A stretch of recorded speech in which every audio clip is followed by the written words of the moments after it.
Today we are our African American Black Teen Summit. This year's theme is Phenomenally Black because we want our students to celebrate, understand, and cherish the fact that they are phenomenal in every way, especially in their Blackness. I'm excited seeing my friends from other schools and going in the breakout sessions. I had to put myself first. And some of y'all surround yourself with people and don't realize that they're holding you back. So what's going on today? We have Valeria Humphrey, who is our keynote speaker, and she is going to pour into our students self-love, self-care, wisdom. We have momentum. I'm a spoken word poet who has come back to bless us with his wonderful, phenomenal words. Each session is dedicated to students on how to be phenomenal and live and strive in their purpose. I'm looking forward to the guest speakers, the people, seeing the students, and just meeting other Black students. And one of the things that I think is so great about this is that the kids walk away feeling empowered, feeling good about themselves, and feeling a sense of purpose. And that's really what we want them to do here today. Today we would like to thank District 214 board members, District 214 administrators.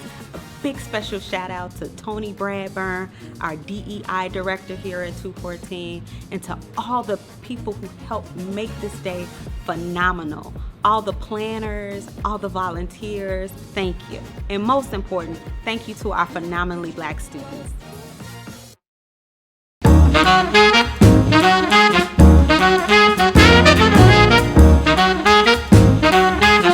Very good. Today is the second annual bake-off competition from District 214. It's an event I am so incredibly proud to sponsor. The kids do such an amazing job, and I love to be able to highlight our career and technical ed programs. The 214's got the best in the state. It's so good it's hard to talk through. And the sticky fingers make it hard to move around the kitchen. There's going to be two categories this year. The first category is going to be a savory yeast bread. The second category is going to be a sweet quick bread. Between both of those, each school gets to bring one of each, and then we're going to be judged by some pretty important people. So the cream cheese has jalapenos, and then we put some of the seeds on them. The kids get to present their creations to local chefs, which is really a great experience for them, in addition to having the chance at winning a scholarship to the Culinary Arts program at Harper. I'm ready to get that $10,000. That's going to us three. For the kids, having to do something like this is such a great experience. It prepares them to go out into the real world and cooking and being in front of a lot of people and not being afraid to put themselves out there and cook and make people happy. So this is actually my first time just letting other people I don't know taste my dish, and I don't care if it's a bad or good feedback, it just improves how my future dishes are gonna be like. I really just love baking. I had an internship this summer at a bakery and now I work there, and I'm definitely looking forward to maybe one day opening a bakery or doing something like that, and I would love to work in the food industry in the future. Today's been really fun so far. I've been cooking since 8:30. I've got to hang out with my group and they've been a lot of fun to work with. It was really weird because the three of us have never met before, but we ended up getting along really, really well. And I think this has been a really great experience to become even closer as a group together. I definitely love cooking. It's one of my biggest passions and I want to follow it throughout my whole life. So I'm going to be going to Harper, and now they have a great culinary program, so I'm definitely going to be participating in that. We came down, it was very close between all three teams, and we had to have some discussions about what we liked or didn't like as much with certain things to come up with the winners. Our winners today are the jalapeno monkey bread, sweet quick bread.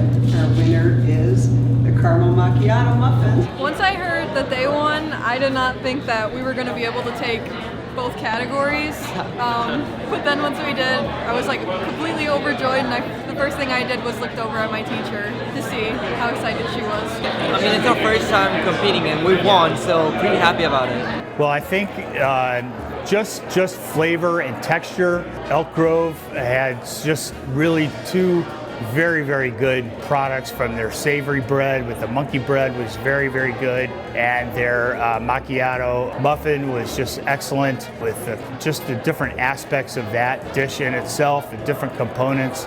It was very impressive.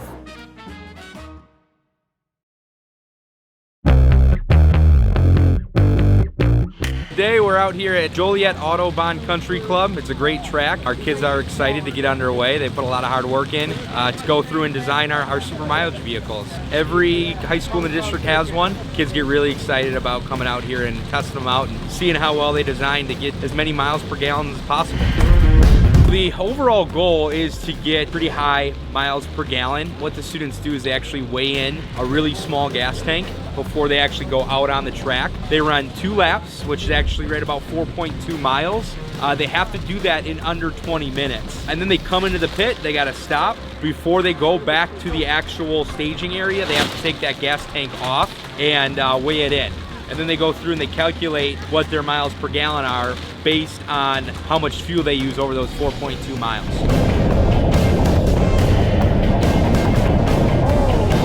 When kids come through and they get their 2 laps in, the driver really communicates with the rest of the team, you know, what was working, what went well, what didn't so much. It's no doubt.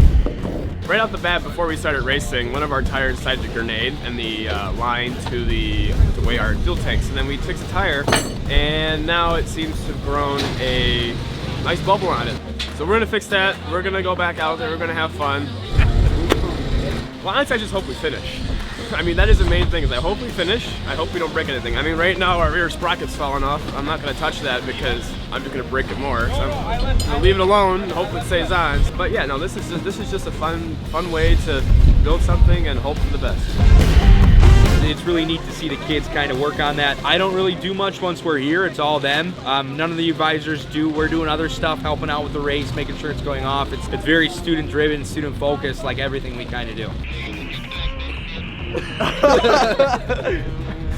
Maybe, maybe not. It's been great, except obviously we've had a hiccup where I kind of left Ethan stranded by forgetting to plug in the gas line on the car. The car we have now is a 2.0 version, so like a better version of last year's car, and we took like 3-4 months making it better. Everything's working better than before, and it looks sleeker than last year too. Car 662 is ready when you are. We should keep doing this every single year. I could say it's quite an experience. Probably one of the best experiences I've had. This is a really cool event for our kids. A lot of them really don't get to do stuff like this every day. They really enjoy it, they really get into it, and they really have a great time doing it.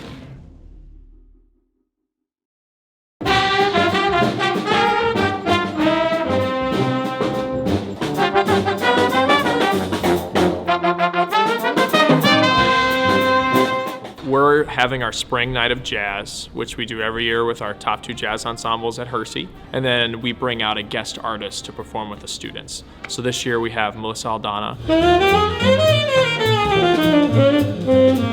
And she's a Chilean saxophone player and one of the most amazing tenor saxophonists on the planet.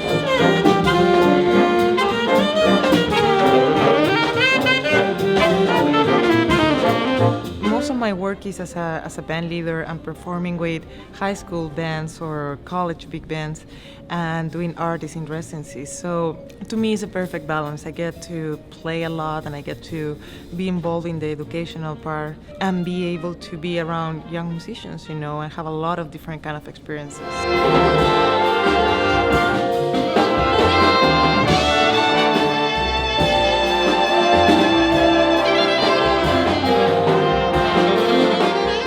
It's so amazing to get to play with Melissa. She's such a big name in this jazz world, and as an aspiring musician, that's getting to see her in real life is just an amazing experience, and I'm so grateful to be able to have that. In one of our songs, I get to actually improvise alongside her.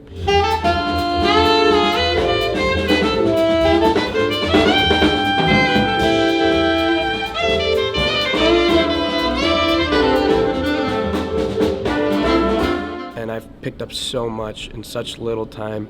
It's just playing with musicians that are so much better than you, of such high caliber, just gives you an amazing experience, and you can learn so much from it, especially because improvising is a huge part of developing your sound when you are playing jazz and just playing alongside like the people that you listen to is an amazing experience.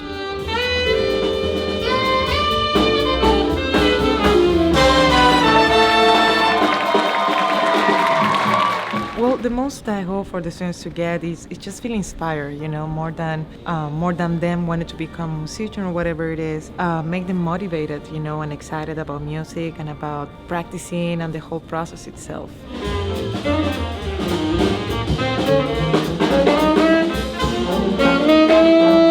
For me as the teacher, my absolute favorite part is just the inspiration that comes from everything. I told all the students today, it's moments like this that reinforce why I want to teach and why I love teaching, because it's sharing experiences and working with a musician of her caliber. You just grow so much as a musician and as a human when you get to be around somebody that's as talented as she is.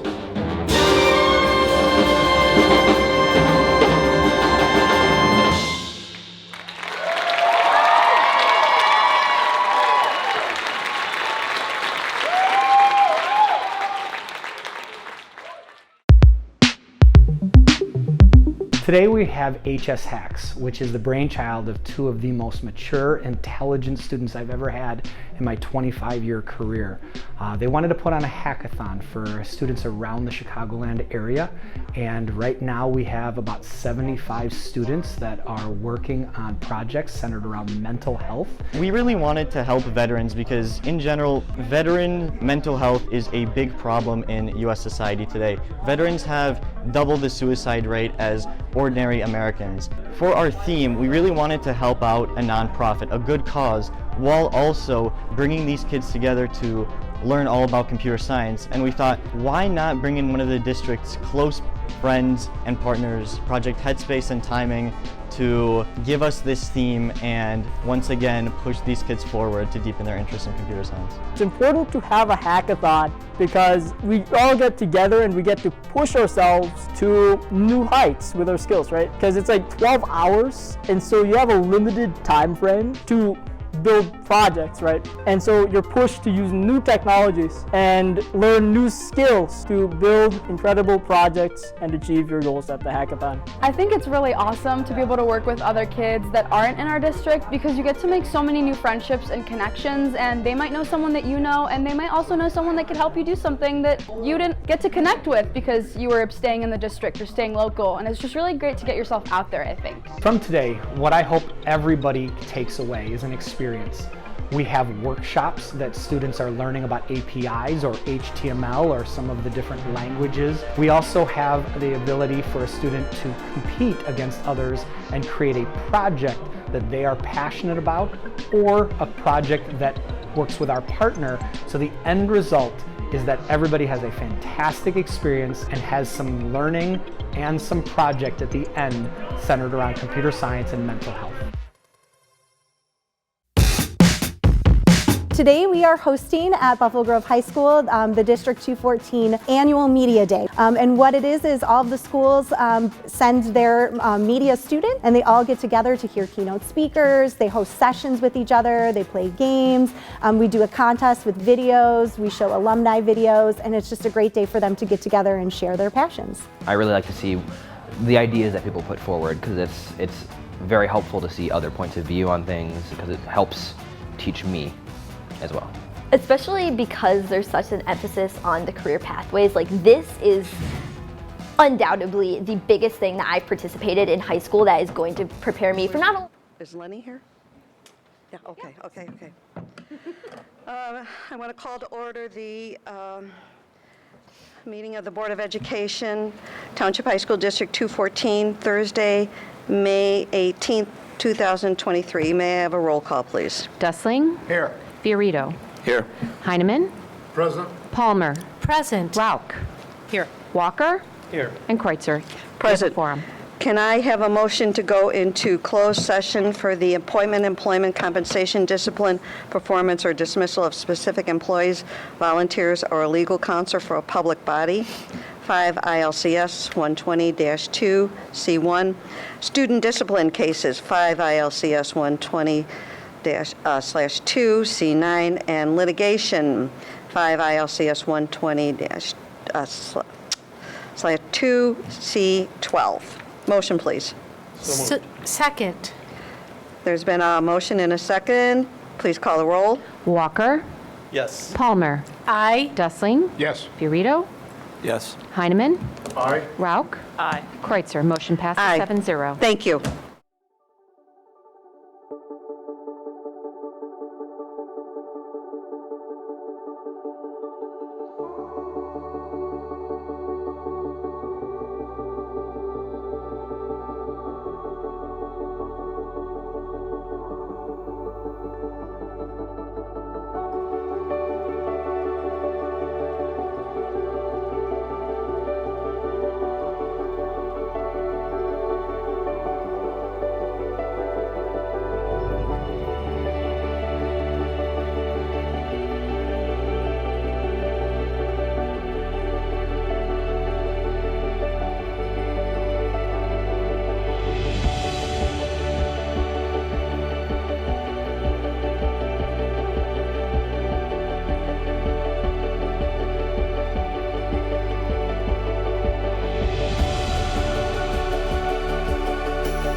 At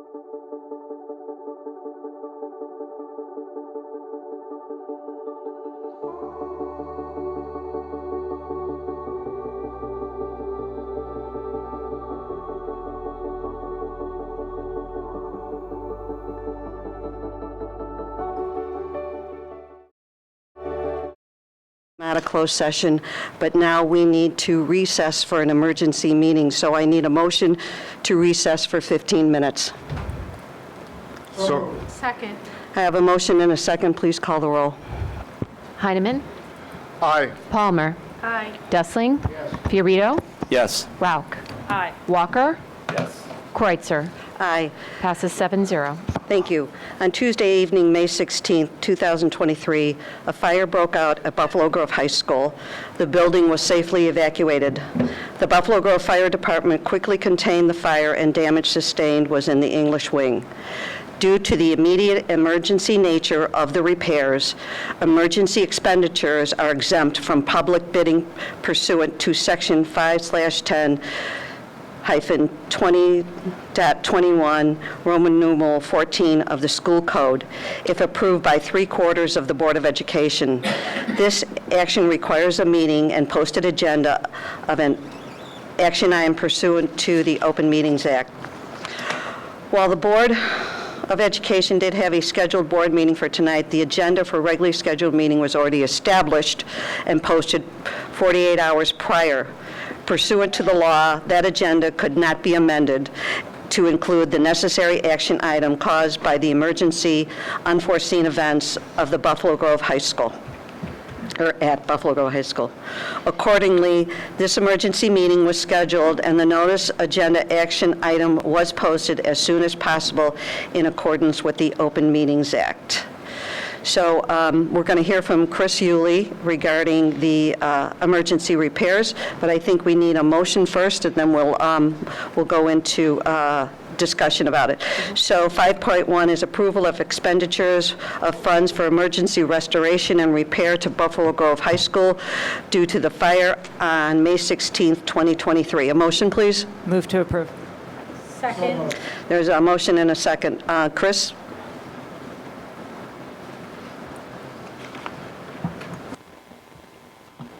Good evening, and thank you. We're here today to provide an update on the status of Buffalo Grove High School, as well as provide next steps.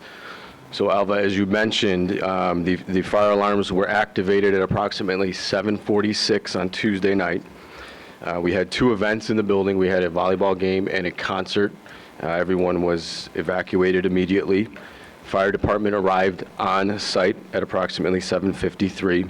And the fire was extinguished at roughly 8 p.m. They had a bunch of equipment in there, including fans, and they gave us the all clear at approximately 10 p.m. that night.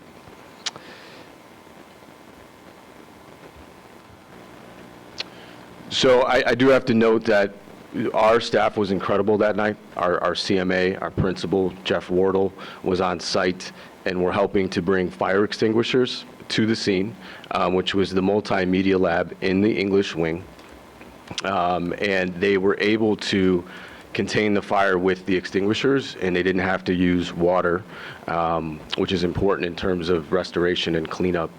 At this time, the cause of the fire remains under investigation. We should have an official report from the fire department in the coming days, and we will share that once we have it. And here's some photographs of the multimedia center, which, again, there was interior glass windows that the fire department did break in order to help extinguish the fire. Once the glass in the door was open to that room is when the smoke really started to penetrate multiple areas of the building. We immediately called a fire restoration team. They were on site that night, starting the evaluation. They have been there the past 2 days and have begun extensive work to clean the area. So they are cleaning the horizontal surfaces. They've begun to not only clean but replace the ductwork Some of the ductwork has interior insulation, which requires replacement. They can't clean that. So that process is already in place. Many air scrubbers. They've secured the actual fire site location. And what's important to note is they have a cause and origin expert who needs to evaluate the scene of the fire. So we cannot touch that area until that expert is on site. He is scheduled to be there at 9:30 tomorrow morning. But we have contained that area to try to eliminate any odor from that area as well. Additionally, we are working through the weekend. We are cleared to open the building for classes tomorrow with the exception of the English wing. The smoke did penetrate second floor, and we have shut down 9 rooftop units. So there's no ventilation in certain parts of the building, but we'll be able to turn that on fully. We're hoping Monday. We have a contingency plan to keep the English area closed on Monday as well, and we've been working really well with the building to work on the schedules and relocations of some of the classrooms. Really quick, I just want to note that we've been working closely with SCRIMP, which is the Secondary School Cooperative Risk Management Program. Mike Nugent, who's been with the district for years in that organization, talked to him today. And due to the distinction of the event being a catastrophic event, fire in the building, the district is on the hook for a $1,000 deductible. But after that, there's no anticipated cost to the district. It'll be fully covered by insurance. So we just found that out at 3 o'clock today. So there's good news there. And at this point, I will open it up to any questions related to the event. Yes? I apologize. So I understand students won't be in that part of the building, but we're sure that it's safe for students to be in other parts of the building. Yes, we've been working with the Regional Office of Education, the State Fire Marshal. We have clearance to occupy those areas. We will conduct multiple rounds of air quality assessments. We did one today. We'll do many more in the coming weeks as well to continue to evaluate. And while I have you, where are the English wing classes going to take place, if not in the English wing? So looking at the building schedule, we initially were planning to create makeshift classrooms in the gyms and the field houses. We no longer have to do that given the schedule in the last day of seniors, so they're able to find other areas to host English classes. Okay, thank you. Board members, anyone? This was, Chris, this was the area that we redid last year, correct? Correct. I know a lot of work went into that at the time. Matter of fact, I visited that. Am I on? No. Whoa, now I'm on. I visited last year when they were doing it, and that was an extensive amount of work. I would assume they're probably going to replace it as it was before. Yeah, so the actual classrooms, they used to be the triangle classrooms, and they've converted those. Those aren't damaged at all. Oh, really? Good. What we're looking at is ceiling tiles, carpet, any other surfaces. The heat did penetrate to the second floor. It did damage a wall of whiteboards, but minimal, all things considered. Fortunately, nobody was injured. Absolutely. Anyone else? The threshold for emergency repairs is $50,000, and I'm guessing this is way above $50,000. It is. It is. You know, we don't have numbers or estimates just yet. We'll have that probably next week at some point. But the fact that this will be fully covered through Travelers as well as our risk management company, they will pay the vendors directly. Okay, so this person is coming there at 9, and work can't get started until he is finished with his inspection? Just in the site of the actual fire, which is the multimedia lab. Okay. They have to do the full investigation. But everything else is already started, the cleaning and that whole restoration process. So workers won't be in the building when kids are there? They will be in that English wing. They will be in the, because nobody else is going to be in the English wing. Correct. Okay. And so they're going to work all day Friday, all day Saturday, all day Sunday. Correct. When is the time when you say we're not ready on Sunday, that the kids can't go back in the English wing. Yeah, Annette, Ms. Stack, and I are getting daily updates from the restoration company. They'll send an email about 8 o'clock every night, so we'll get updates throughout the weekend. Okay. And should have enough information by Sunday morning, the latest, to make that determination. Okay, good. Anyone else? I have one question. Is your mic on? It is. Okay. Chris, for the safety of the kids, I mean, obviously, we put a lot of effort into securing the building. While those workers are in, what keeps them isolated in that area so nobody wanders, kids don't wander in and they don't wander out during school hours? Good question. That whole English wing area is sectioned off. So we have caution tape, we have plastic, and we'll add additional barriers as well to ensure that nobody enters those spaces. And what about the outside access doors? Who controls those? So our building security, our building administration team, they're well aware of the schedule and the people that are supposed to be on site. And so they've been using entrance 6 next to the theater to gain access. And they may pivot with kids in the building, but our building admin team and security team is well aware. Okay, so it's all been addressed and everybody's sir. happy with the plan? Yes, sir. Perfect. Thank you for the clarity. Yes. Chris, I understand that the cause is still under investigation, and do we have an estimated time of when they expect to understand what the cause was, and if we need to look at anything else, other areas in the district that would? Yeah, I don't know just yet. I think, like I said, I think we'll have more information in the next few days. We've had multiple people on site, and so once we have a better understanding and a cause, then we'll put a plan in place. Thank you. Anything else, board members? Okay, we need to vote on this, and there's been a motion and a second. Please call a roll. Rauch. Aye. Palmer. Aye. Dustling. Yes. Fiorito. Yes. Heineman. Aye. Walker. Yes. Kreutzer. Aye. Motion carries 7-0. Thank you. Are there any public comments regarding this emergency? Shouldn't be. No. Thank you. Seeing none. Can I have a motion to adjourn the emergency meeting? So moved. Second. Please call a roll. Palmer. Aye. Heineman. Aye. Dustling. Yes. Fiorito. Yes. Rauch. Aye. Walker. Yes. And Kreutzer. Aye. Motion Thank you. carries 7-0 Okay. at 7:17. So we're going to reconvene into open session. Can I have a roll call, please? Absolutely. Dustling. Here. Fiorito. Here. Heineman. Present. Palmer. Present. Rauch. Walker. Here. And Kreutzer. Present. So the next on the agenda is a Pledge of Allegiance, and I'm going to ask that if you, after the pledge, to please stay standing. We're going to have a moment of silence, and I have a little thing that I'm going to say before that. So we're going to say the pledge, and please stay standing, and if the people at home want to join in on us, that would be good.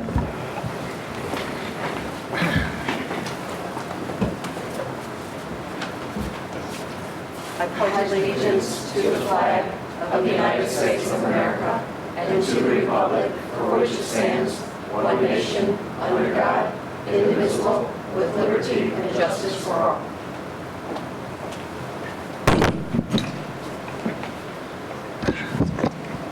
Thank you.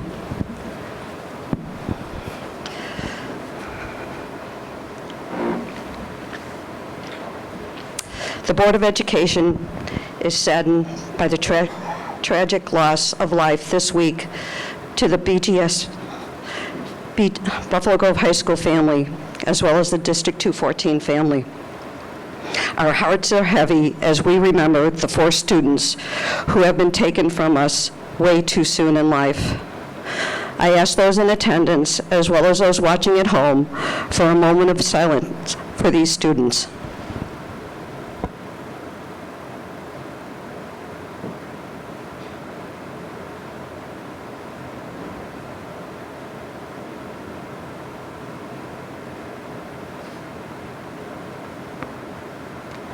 Thank you.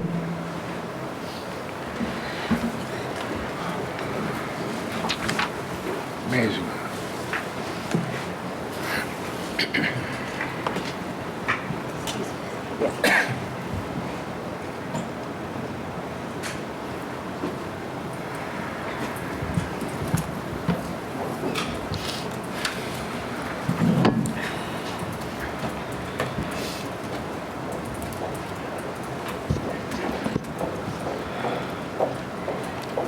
Can I have a motion to approve the April 25th, 27th, and May 8th Board of Education minutes? So moved. Second. Please call the roll. Hold on. Walker? Sorry. President Kreitzer, I'd like a motion. Abstain? I'm sorry, what? Go ahead. I'd ask to have the April 25th pulled separately. Sure. Thank you. So let's do the April 25th meeting minutes first. Okay. Call the roll. Walker? Yes. Palmer? Aye. Dustling? Yes. Fiorito? Abstain. Heineman? Aye. Rauch? Abstain. Kreutzer? Aye. Can I have a motion for the April 27th and May 8th minutes, please? So moved. Second. Please call the roll. Palmer? Aye. Fiorito? Aye. Dustling? Yes. Heineman? Aye. Rauch? Abstain. And Kreutzer? Aye. Motion carries 6-0. Thank you. So this is the time for public We have to comments? do May 8th. Oh, sorry. Can I have a motion for May 8th? So moved. Second? Second. Thank you. Please call the roll. Fiorito? Yes. Dustling? Yes. Heineman? Aye. Palmer? Aye. Rauch? Abstain. Walker? Yes. Kreutzer? Aye. 6-0. 6-1. So, can I go on? Yes. This is the time for public comments, and I do have two people that have signed up. So, Caitlin On, I'm going to read the public comments. Caitlin, are you here? Oh, okay.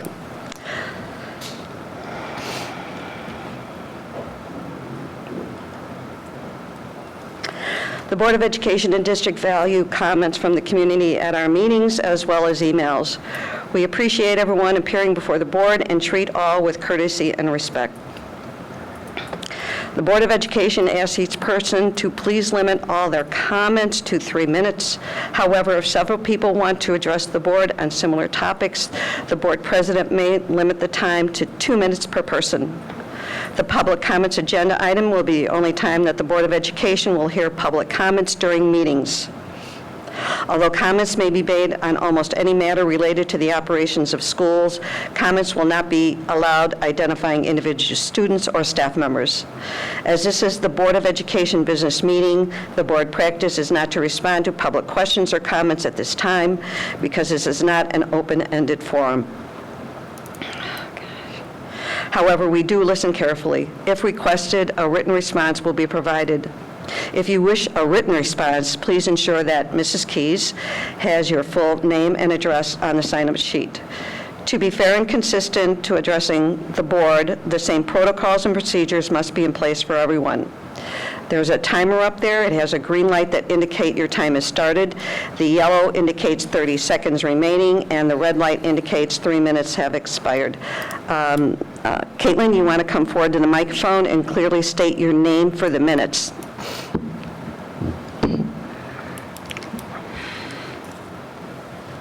Hi, my name is Kaylin On.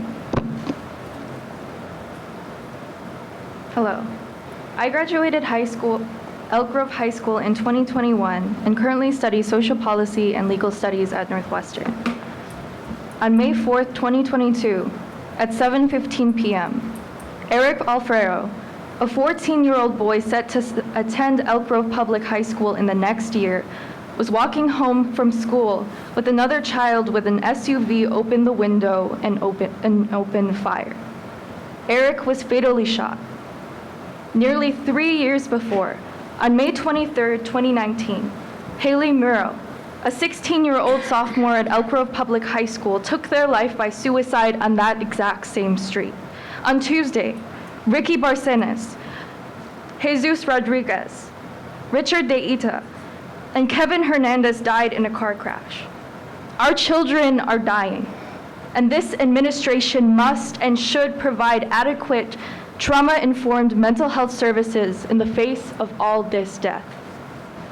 The U.S. Department of Justice survey found that more than 60% of youth in the United States have been exposed to violence in the past year. Trauma survivors may struggle with processing information, approaching threatening situations, monitoring their emotions, or even trusting teachers. But when policies fail to be trauma-informed, administrators respond to trauma responses with punitive measures. Suspensions are correlated with the lower likelihood of high school graduation. For each additional suspension, there is a 20% decrease in the odds of high school graduation. Furthermore, suspensions are correlated with an increased likelihood of negative life outcomes, including adult criminal victimization, criminal involvement, and incarceration. While the word trauma is used 0 times in the student-parent handbook, the word suspension is used 94 times, and expulsion is used 29 times. Restorative measures is used 3 times. This handbook takes 1,371 words and 2 pages to outline exclusionary policies for suspending and expelling students. The restorative measures policies is 1 paragraph and 103 words. When restorative measures are used, it is only listed as an option, not a requirement. In 5 days, it will be the 4-year anniversary of my friend Haley dying by suicide. I was 15 when it happened, and all I remember is seeing her empty desk at chemistry class every single day. Before she died, she wrote me a letter to keep a conversation going about the things I was passionate about. From then on, I promised that I would keep on fighting for what I believed in. This speech is for Haley, and how we failed her, and how we must do better. Thank you. Thank you. The next speaker, Suriman. I'm sorry, you have to pronounce your name. Thank you. My name is Sriman Narayanan. Move the microphone up, okay? Hi, my name is Sriman Narayanan. I'm a former student of Buffalo Grove High School, currently a 3rd year at Northwestern University studying with Kaylin, studying journalism and English literature at Northwestern. I just have a question for the board that doesn't need to be addressed now, obviously, as you guys don't respond immediately, but I saw that the district has passed quite a bit of legislation. This is kind of in line with Kaylin's question about aspiring towards racial equity in the last 3 years. I guess my concern is about how former alumni like myself are supposed to know that these changes are working, or if they're taking place at all. We've contacted the district at length over the last 5 weeks. The responses we've gotten have been limited, and we've been denied access in a lot of cases. I guess I'm just curious, from a former alumni that had plenty of experiences with racial inequity throughout the district, I have a vested interest in this, and I really don't want to see a lot of this go on. And like Kaylin mentioned very eloquently, we must do better. And so I guess I'm just curious what systems are in place for former students, for members of the community to know that, minority voices are being heard and that an equitable future is being aspired to. If you require a written response after the meeting, could you give your name and address to the board secretary, Linda Keys? Absolutely. Okay. Do you want that after this meeting? Yeah. Sounds good. Thank you so much. Thank you. No one else signed up for public comments?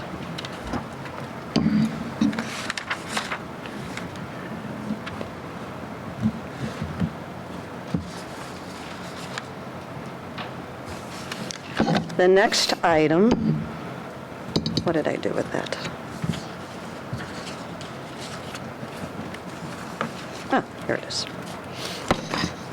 We have an action item, approval of the Associate Superintendent for Business Services. Can I have a motion?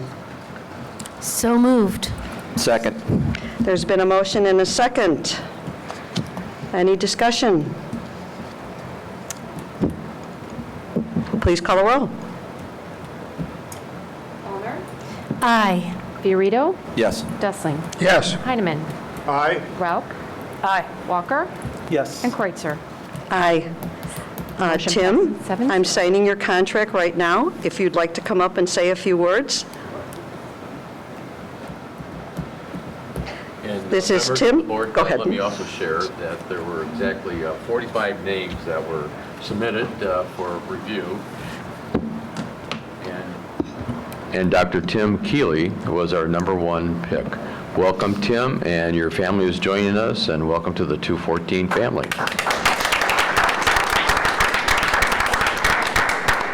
Yeah, thank you very much. Thank you very much. Yes, my lovely family has joined me. They're so excited to come to a board meeting tonight. So yes, my wife Katie and my lovely daughters Deirdre and Fanula are here. And what grade? So Fanula is 6th grade and Deirdre's 5th grade. Okay. Yes, going on high school, really. So I am very excited to be here. I look forward to working with you all, getting to meet all of you. I did meet a few of the board members during the process. It's an honor, it's humbling to be here, and I look forward to serving all the students and teachers and administrators of this great community. Okay, hold on. Yeah, I want to thank the board members that were on the search team. It was Mr. Dusling and Mr. Heineman, am I correct? Correct. Yes. Yep, thank you very much. And, wait, And no money changed hands. this is a little swag. Welcome you to 214. Thank you. Thank you very much. Can I just sign your contract? Thank you. Thank you. Thank you. Thank you. So welcome to have you here. Thank you.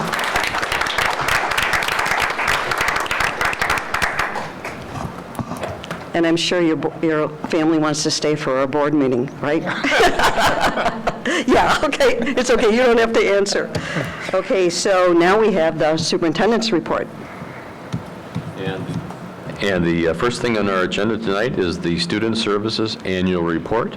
And Ms. Megan Muldoon-Brown and Dr. Jessica Herman will be presenting.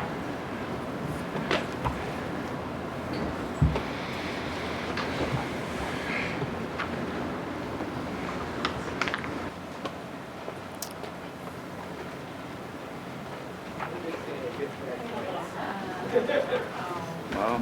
Those two cute. Thank you.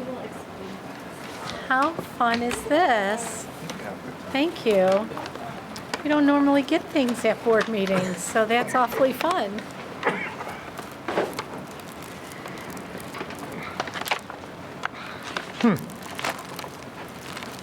Nice. Cool. Good evening, and thank you so much to our board for providing us the opportunity to present tonight on all of the amazing and meaningful work happening in student services and special education this year. So again, my name is Megan Muldoon-Brown. I'm the Director for Special Ed.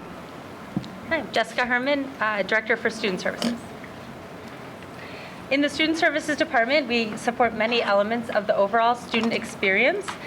Some of the functions include registration and residency, counseling, post-secondary counseling, discipline, health services, and services for students with disabilities. In our report, you can read a lot of updates about all the exciting work we're doing, but tonight we just want to briefly highlight some of the themes and biggest celebrations and updates of the year, and also open up to any questions you may have. So what an incredible year this has been. While we were thrilled to return to a business-as-usual feeling in our buildings with crowded student hallways, a whirlwind of after-school activities, and busy, engaged classrooms, there was a distinct intensity to this school year, we believe resulting from post-pandemic need. Our staff seemed to return to the buildings with greater capacity and more reserves after summer break than in the past few years, for which we were immensely grateful. Because our students, while enthusiastic to return to their routines, were in more need of staff support and resources than ever before. This was particularly true in the area of mental health. So, as Megan shared, a great deal of energy this year was channeled into supporting students' academic, social, emotional, and behavioral needs. Student services teams in each building worked diligently to build new supports, expand on supports that already existed, and build new opportunities for students. For instance, the Prospect team is particularly excited about a series of counseling groups they started called Supporting You. that address topics like family changes, peer relationships, healthy choices, and more. And each of our buildings has a wide range of counseling groups run by our school counselors, social workers, and school psychologists, where students can connect with one another, build new skills, and of course build that relationship with the caring adult in the building. We also are fortunate to have student success coaches in every building who are also helping students connect with meaningful experiences with internships and apprenticeships. For example, Buffalo Grove High School is proud to have had 70 students apply for internships just this summer. Our post-secondary counselors are also hard at work continuing to build these relationships and help students envision their lives beyond high school. For example, the post-secondary counselor at Hersey developed and facilitated something called the Learn a Latte program, which educates students and families about topics like college applications, financial aid, the transition to college, test anxiety, and mental health in college. They also the entire post-secondary counseling team put together a very successful college fair this spring, which welcomed over 200 colleges and universities and brought in over 700 families. Our student services team are also making a concerted effort to engage with families and parents. For instance, Wheeling hosted Cafecito con Wheeling. Rolling Meadows hosts Latino Family Outreach and the African American Parent Association events. Elk Grove has also hosted several meetings to engage families and continue conversations about school climate and social-emotional well-being. We're also very fortunate to be able to partner with so many community resources, and we've established some new ones this year as well. As you can see, we have a mobile dental clinic. We were excited to welcome a van this year. We've had the Ronald McDonald van, which supports students through immunizations and physicals. And this year, we also were able to extend that to dental care. And so the dental van came to some of our sites and parks outside and meets with students and provides cleanings and fillings. So through Northwest Community Healthcare. We also established a new partnership with North Park University to welcome nursing students to work alongside our nurses in our school nurses' offices, which was a great opportunity for our nurses to kind of have that partnership and that mentor role, the students themselves to learn what it's like to work in a school, and of course the students and families who benefited from those services. A new partnership we're particularly excited about is our recent connection with Care Solace. So we wanted to highlight this one. It's very new and so far is getting very positive reviews. Care Solace is a mental health care coordination service that connects students, families, staff, and families of staff with mental health or substance abuse treatment in the community. So we just do what's called a warm send-off and referral, and care coordinators take it from there to help a family navigate the entire search process and help even set up the first appointment. So this has been a huge, already a really positive change and addition to our teams, because a lot of their work is helping connect families with outside supports. We've also focused a great deal this year on on ensuring meaningful services for students with 504 plans. In the past several years, we've seen an increase in both the number of students with 504 plans as well as the intensity of the plans themselves, given just more needs and more challenges that students are experiencing. And so we took some dedicated time this year to finish to finalize the manual that Megan and a team had started last year, updating that hadn't been updated for a while, and also provided a lot of PD around 504 legal updates, as well as updated our manual and our procedures. Another big focus of the year has been professional development in order to continue to grow ourselves and learn from one another, and make sure we're providing the most meaningful and effective services to students. And so you can see the wide range of topics that we've provided here in the district, and our individual staff members have gone out and done a lot of additional training as well through their professional organizations, through local co-ops, et cetera. So Megan will share a little bit more about what's been happening within special ed. Great, thank you. And yes, taking a look at professional development offered, we definitely saw that our special ed staff required more support to address increasingly intense and complex needs of a wide range of students. And for that reason, we focused heavily on strengthening our foundational skills and best practices across IEP development and delivery of services, as well as continuing to support innovative practices through trauma-informed instruction, complex behavior intervention plans, and targeted reading interventions, to name just a few areas of focus. I'd like to continue to share a few highlights in special ed specifically that capture the amazing work of our staff. We had teams across all buildings and programs look at various types of data and form a special education reading committee in order to explore different ways of addressing literacy needs of our students requiring the most significant intervention in special ed programming. Various buildings develop programming and courses that will increase student engagement and broaden the scope of services available. For example, a half-day program plan for next year at Wheeling High School to support students' emotional and behavior regulation, healthy decision-making, and coping skills. This year at Hersey High School, instructional assistants were systematically calling and keeping track of students with attendance challenges and offering tutoring support in the mornings before school. In order to foster engagement, electives such as Engineering Essentials at Buffalo Grove and Intro to Personal Development and Society at Work at Elk Grove have been developed with the purpose of strengthening relatable connections with real-life applications. And with our increase in students requiring intensive programming, 17% of whom were supported in off-site placements, it was important for our district coordinator team to conduct a plethora and whirlwind of in-person site visits, including a visit to the Lake of the Ozarks in Missouri by our district coordinator, Jonathan Senderak, to visit and spend time with our students in a residential program. In addition to coursework, our micro-businesses at various building and program sites continue to flourish and strengthen students' independent living skills. For example, Milo's Inc. at Rolling Meadows incorporated dog biscuits into their repertoire. Taste tests by Rolling Meadows' very own therapy dogs led to the chosen flavors of sweet potato and cornmeal. CLS Woods classes sold seasonal decorations, and I dare not forget to mention gallons of coffee served at Forest Brew, Prospect Perk, EG Caffeine, and Brewed Awakenings, just to name a few of our coffee operations. Within our LIFE program and in partnership with Career Discovery, our students of all ability levels and developmental needs engaged in vocational experiences aligned to their preferred career pathways.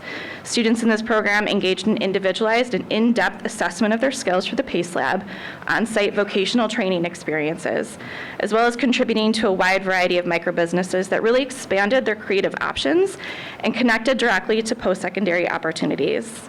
So please enjoy some samples curated by our LIFE students in our work lab with guidance from special education teacher Nicole McCormick, who we were thrilled to celebrate as the Illinois Special Education Teacher of the Year by the Illinois State Board of Education. I also want to note the amazing work of our team supporting students' transitions to their post-secondary experiences beyond high school programming. Our data indicates that over 64% of our Life Transition Program graduates are maintaining employment, compared to the national average of 24% of youth with disabilities. Students who participated in our STEP grant maintained a rate of competitive employment at 38%, and this is also significantly higher than the average of youth with disabilities and also higher than the average of the 37% of non-disabled youth counterparts, according to the Department of Labor.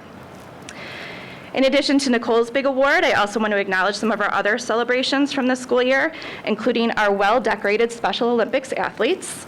Members of the d214 teams earned silver medals at the regional basketball tournament hosted here at Forest View. 2 of our athletes were also nominated to participate in a job shadow experience with the Special Olympics organization.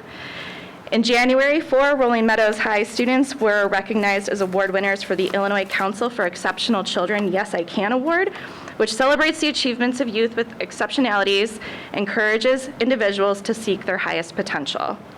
Elk Grove High School was also thrilled to award their first ever Access and Inclusion scholarships to 2 senior students. So wrapping up the year, we see this as being a time of reflection, deep analysis, mindfulness, and celebration.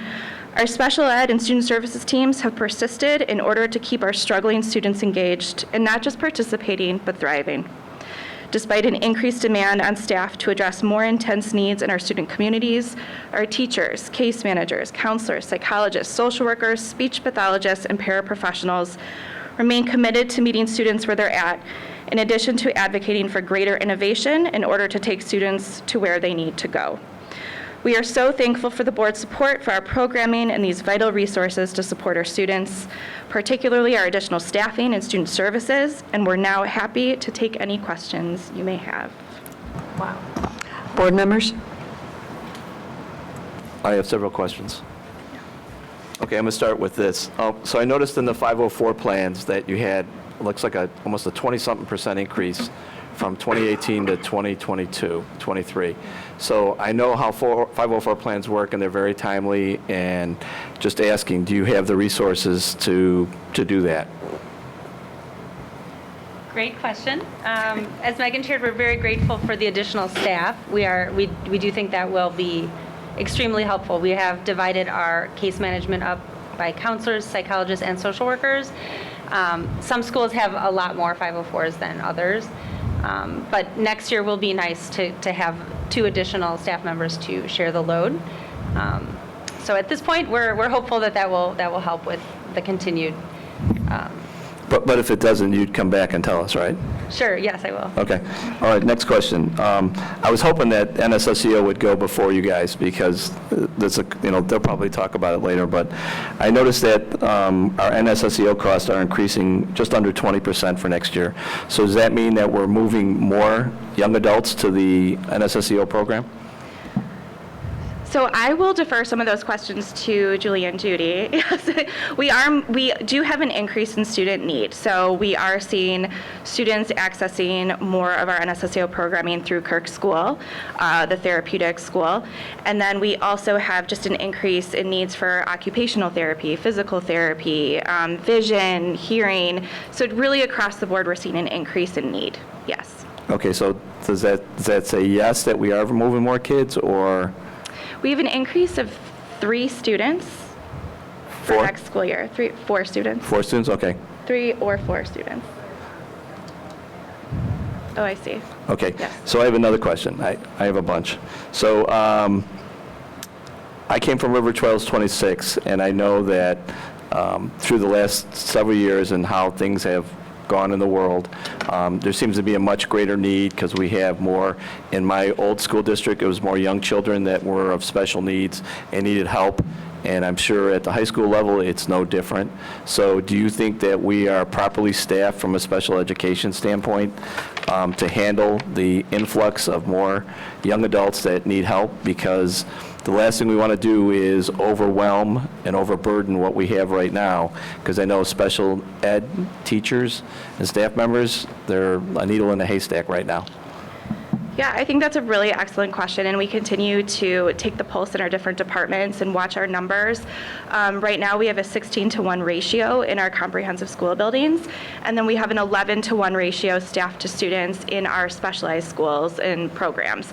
So we are acknowledging that some of our programs for students with more complex and intense needs do require more intensive adult to student concentration, and we just continue to monitor that. So do you think the 16-to-1 and 11-to-1 ratios, which might have been put in place years ago, just like the 504 plans and stuff like that, do you think that still is a ratio that works today?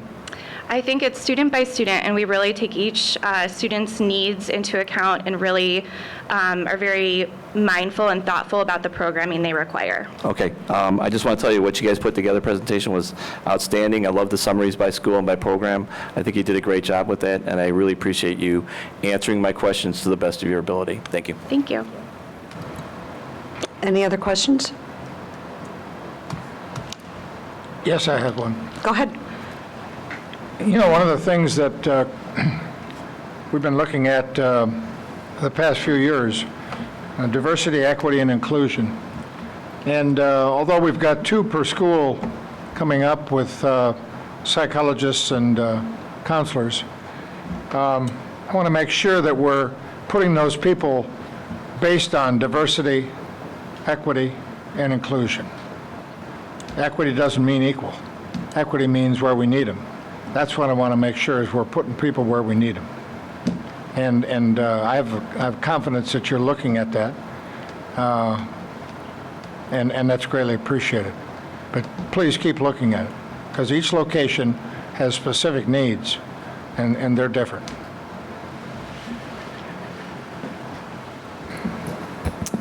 Thank you very much for the presentation. It was definitely well detailed, a lot of information, and well thought out. Thank you. I did want to ask a couple questions. You mentioned the restorative processes. You mentioned the terms trauma-informed. In light of the question that or the public comment earlier, could you elaborate a little bit about that? Do we have trauma-informed? It sounds like it's professional development for our staff. Do we also discuss that at different levels for the students as well? Anything you'd like to elaborate on? Yes, certainly. There's definitely a strong emphasis on restorative practices, particularly every time we're working with deans around student behavior. We're talking about a consequence, and also what are we going to do to help build a skill, to help provide restorative, to better understand the students' kind of the why, what's behind the behavior, seeing behavior as communication, or behavior as a student's trying to communicate something or has some kind of unneed met, and so trying to understand what that is, so we can have a more longer term impact. And so that is definitely, the deans have done a lot of professional development around restorative practices, which also, and there's definitely, it ties in a lot with trauma-informed care as well. And I know there's been different spaces and different professional development around trauma-informed care as well.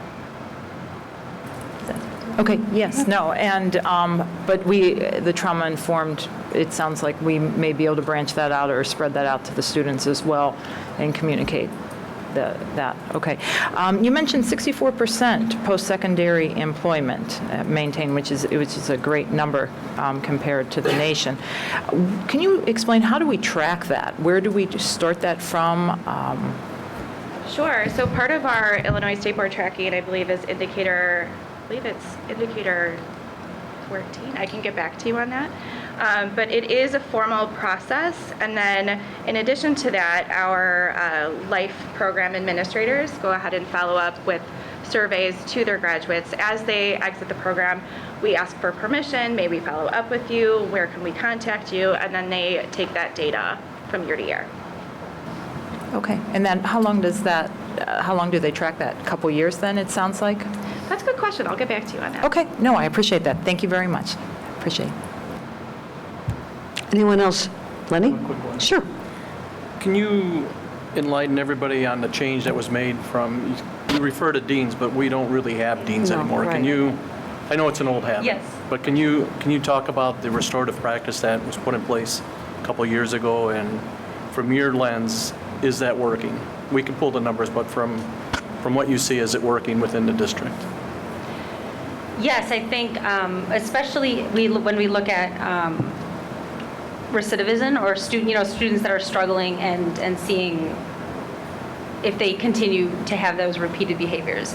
Our staff and our students, administration in the buildings are really seeing that this is really working, and they have a lot of anecdotal, stories about that. It's challenging now after the pandemic, knowing that kind of the baseline has changed and students are struggling and adults are struggling more. So that has definitely kind of impacted the long-term kind of tracking of data around that. But it is definitely a constant conversation and an area that people are continuing to.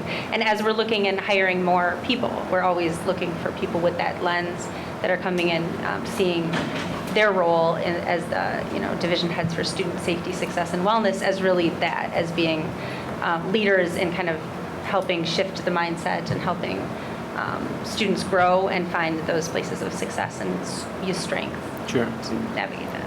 And I don't want to negate, we know there's definitely issues, the increased numbers and everything else, but I think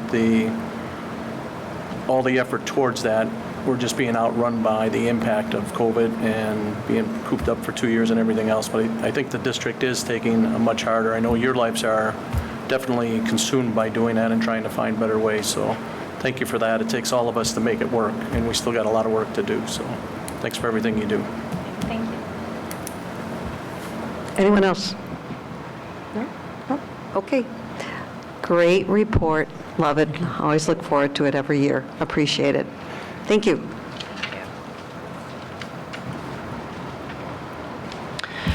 And now joining us will be Mr. Chris Hewley. We heard from him a moment ago, but although the school year is coming to a close on June 2nd, there will be a lot of projects taking place this summer. So, Mr. Hewley. Thank you. A little less pressure with this presentation, hopefully. Yeah, thank you. So we just wanted to provide an update of not only ongoing projects, but then the future work that's slated to begin in a short few weeks. So we're going to briefly discuss. I have a lot of pictures. Basically, the work's concentrated in 3 areas. We have Forest View, we have Wheeling, and we have Rolling Meadows High School. That is a brief overview. We'll dig into this in much more detail now.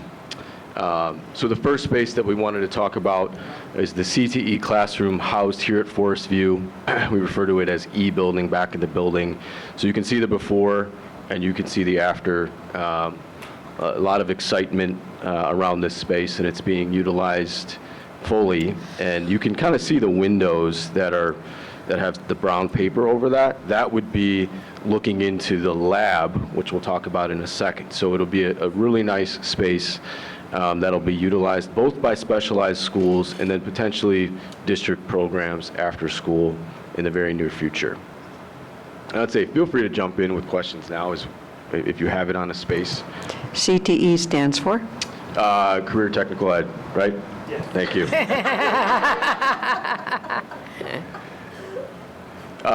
Adjacent to that space is the staff center for our specialized school staff. Really great space. They didn't have one really in the past, and so we utilized that whole footprint is the old tech offices. And so we repurposed that space, and that you could see from the pictures that it's not only a nice space for staff to congregate during the day, but it's also utilized for professional development and meetings, et cetera. So just a really nice space, and the staff is very appreciative of that space. The next space is the DPS space, where next to the field house. So I think old tech office. And we've, again,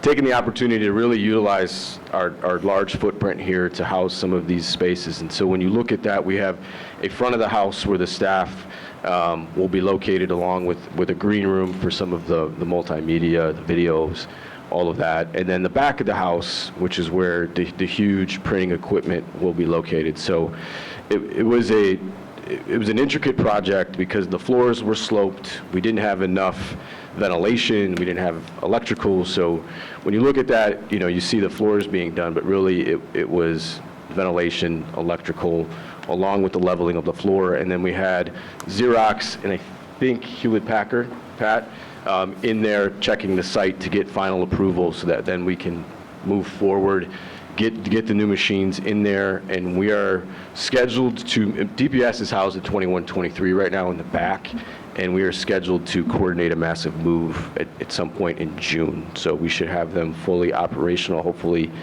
at the beginning of July. Next space, this used to be the small courtyard. We refer to it as the infill project, but it is close to completion, and it's a massive, it's going to be a beautiful, beautiful space for the district to host all kinds of events that we have historically hosted in the past, but this gives us a really signature space, and it is truly a multi-purpose space. So our specialized staff might utilize it for staff meetings. We could potentially use it for board meetings in the future as well, but really professional development, all the things that we do, we have now a central space to host all of those events. This project is slated to be done at the end of July. So we're hoping to have this fully operational, up and running for admin week, the second week in August. More roofs. So as you look at the picture on the right, the top of that photograph is the front of the building. So when you look at the highlighted area, we're talking about the field house and kind of the foyer over towards the cafeteria, D100, D101, and then down that kind of maintenance hallway in the back. I just found this out recently. That is the original roof to the building. So there's been an amazing job of just upkeep, but it is time. So we will start that project. And there is asbestos, but we've gone through that whole process. We've gone through all the reports and the necessary state mandated pieces. So we're looking good there, and that work will start shortly. And then B building, you've approved this bid preemptively for the curtain wall. And so we have the pictures on the left, the existing facade of B building. The picture on the right is what was done in A building. So we will match the exterior facades, and that will hopefully be started this summer, if not early fall. And we're going to keep the same structure. You'll still have that walkway underneath. We're just going to replace the single pane windows. This will help with all of our energy efficiency efforts as well. So just the map, again, to kind of see, to get you oriented on the projects we just discussed. The green is B building. The purple directly above the green is the infill, the training center. The other purple portion is DPS. And then the dark blue top left are staff center and CTE classroom. And then the light blue is the CTE lab. Any questions on Forest View? I do. So A building is along the far left-hand side, and it's going up and down. Correct. B building is the front green thing. Yes. C is the, where the purple starts, going back? No? No, C is the far right. Correct. Okay, so then D is the far back, E is the far back, so is D the thing I wanted to call C a second ago? We have EDF back towards the, actually, Annetta, Bill, you probably know this better than I do. Where's the delineation? Okay.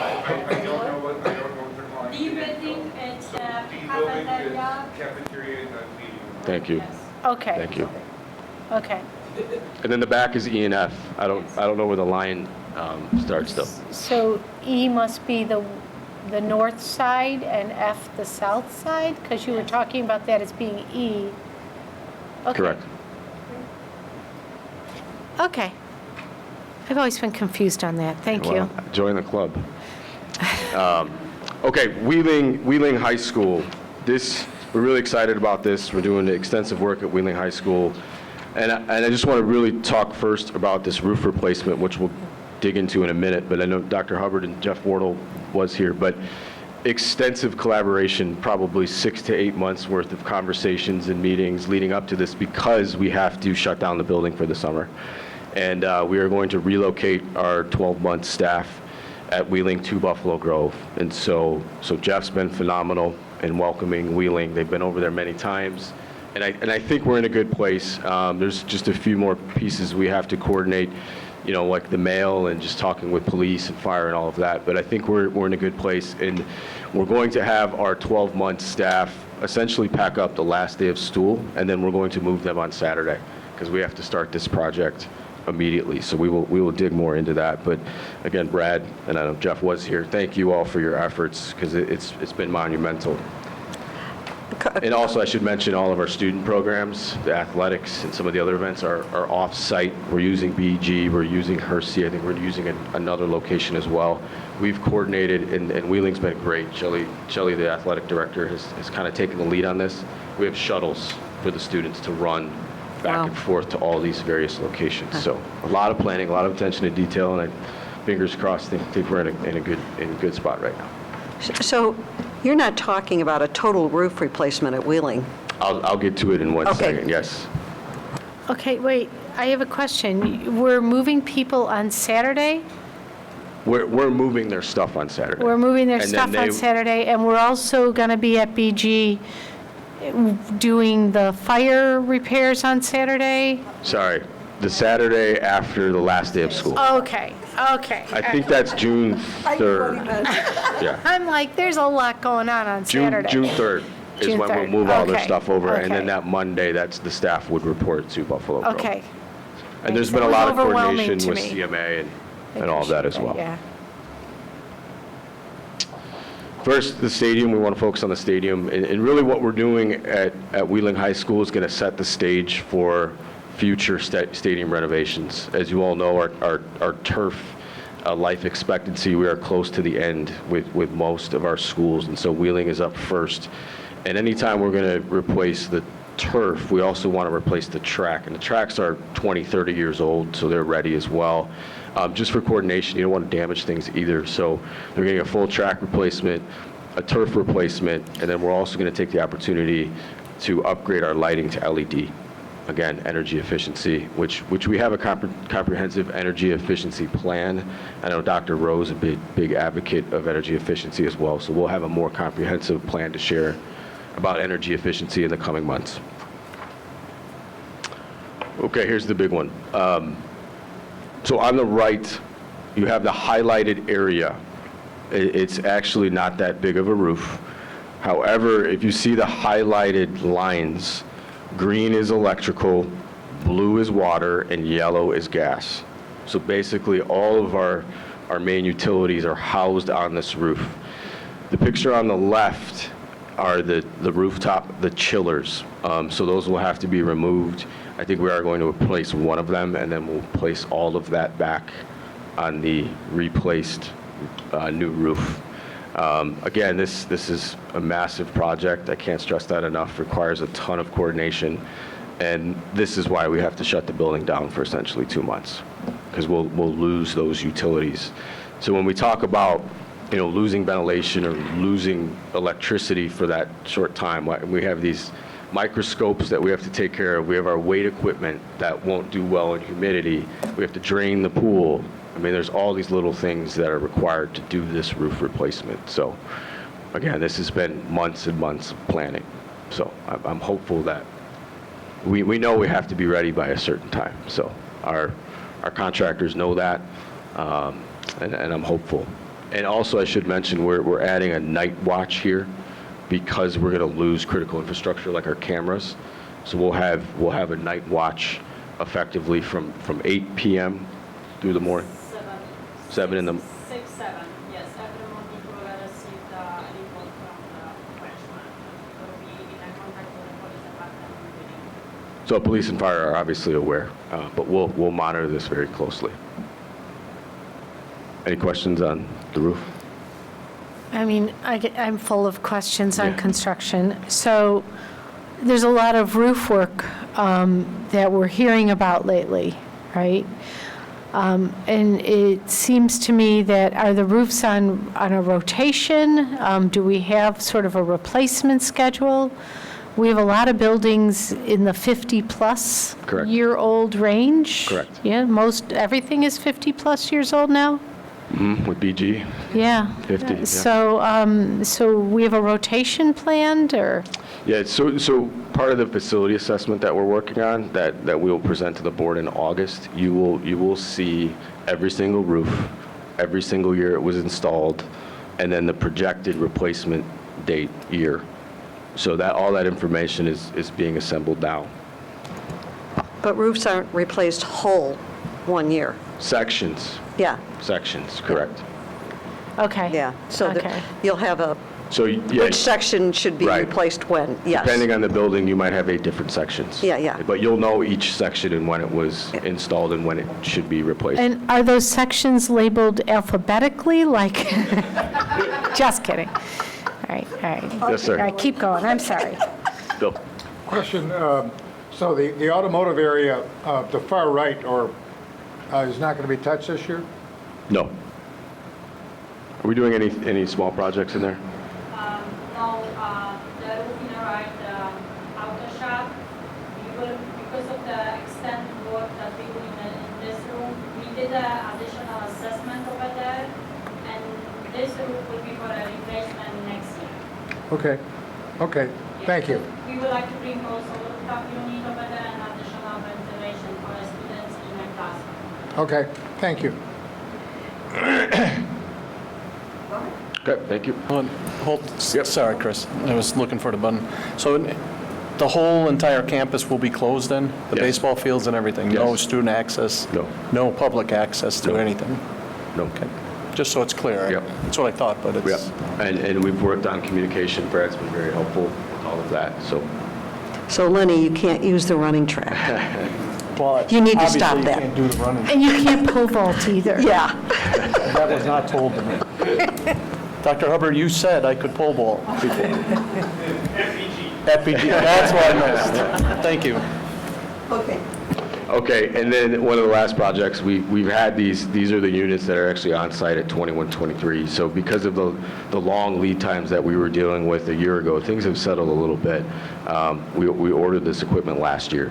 So it did arrive, and we are scheduled to place these rooftop units over the main gym, and then the main gym will be air conditioned. So we'll pull out the old units in that gym. We have to reinforce the roof a little bit, and then we'll place these 4 rooftop units above the gym. It's awesome. Cool. Are we good?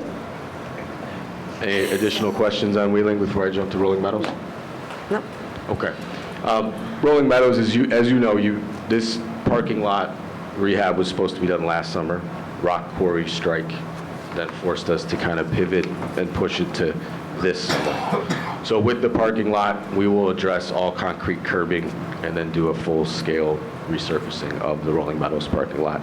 So all those logistics we've coordinated with the building, and they know, what areas will be accessible, what won't, and they'll work on traffic flows with their students and the families.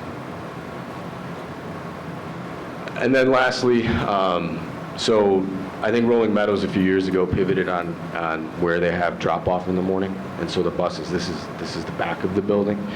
All their students use this entrance now when they get off the bus. Wow. These are non-ADA compliant doors, and so students who need to use other doors have to actually go to other entrances, so we were jumping on this immediately. So we're just going to replace those doors and make them ADA compliant.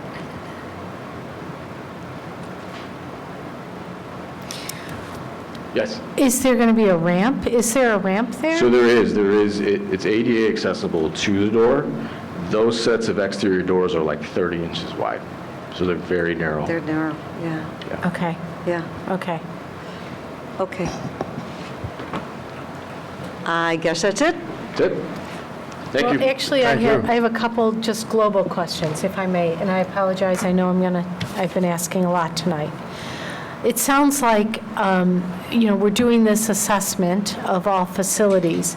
Our buildings are aging. It sounds like we're going to need an escalation of the amount of work we're doing in all of our buildings over time. And that's something that we're going to need to prepare for as a board and as a district. Is that correct? That is correct. And with that, our 10-year health, life, safety cycle is set to expire in 2 years. So we'll have a new health, life, safety plan we'll have to put in place, along with everything we find in the facility assessment. Right. Okay, I just want to make sure we're all aware of that. Thank you. I do have a question. When are we back in Forest View? Good question. I think we are projecting right now probably early spring. So those bids are on the street. I think there was a walkthrough recently, so you should expect to see some of the work coming your way June 8th. And will Tech have a home in Yes. Forest View, or? It depends on how Tony treats me the next. Okay. Yes, they will be housed actually second floor C building. Okay. Yes. I'm sure they're anxious. Okay. Millie, you're going to have to show them. I'll find it. By golly. You're excused. Thank you. Thank you. Thanks, Chris. Okay, much anticipated NSSEO.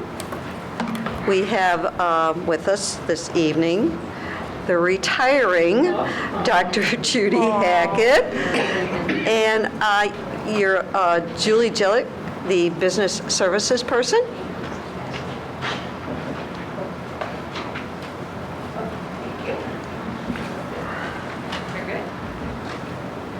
Good evening, everyone, and thank you, Madam President. It is my honor. I've been coming here to District 214 with Julie for the last 16 years. So this is a particularly sentimental one for me. And I believe I have worked with 5 of your board members that are here this evening on NSSEO's board, so makes it that much more special.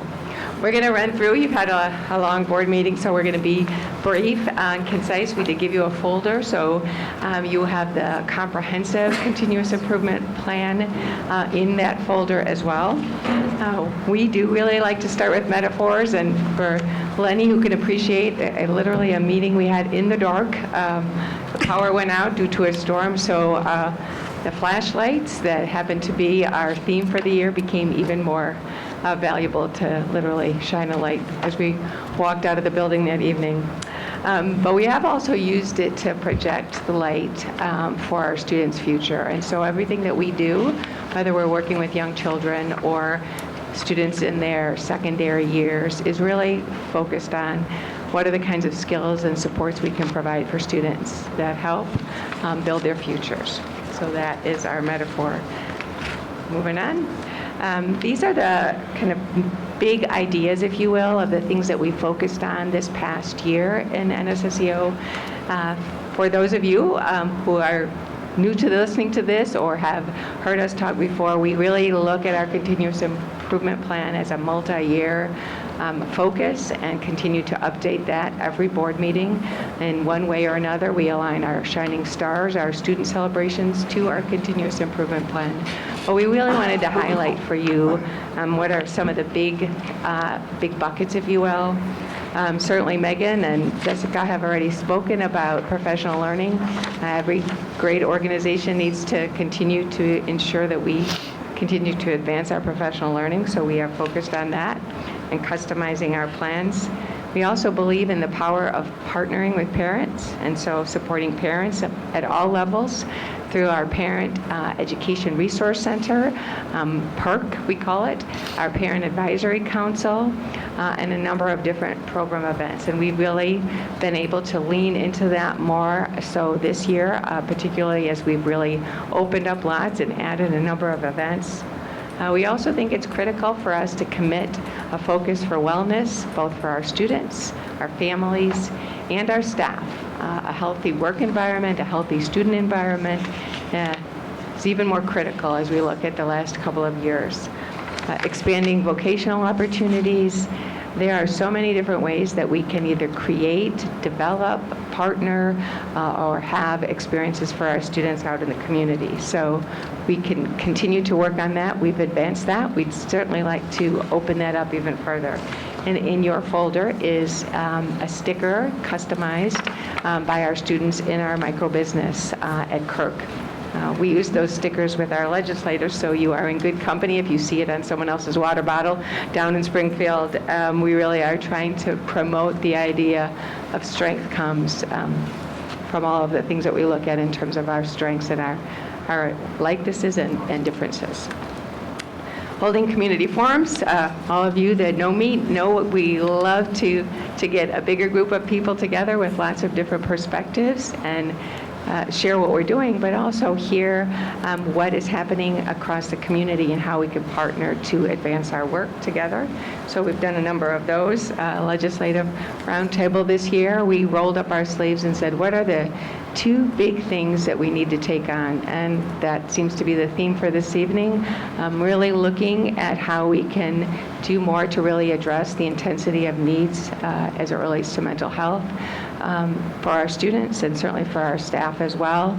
Some of the things that we see also that are problematic when our students age out and go into adult programs for a number of students that District 214 and our other high school districts send to Kirk.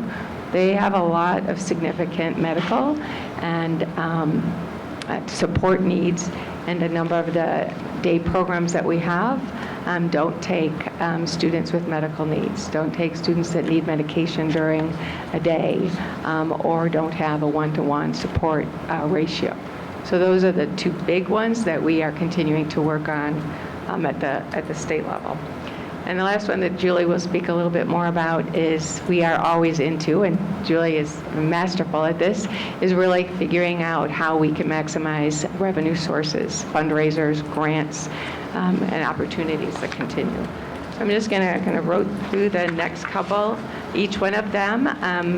Many years ago, as districts had report cards to develop, we decided that we needed to customize our report cards because they are not going to look like a district report card.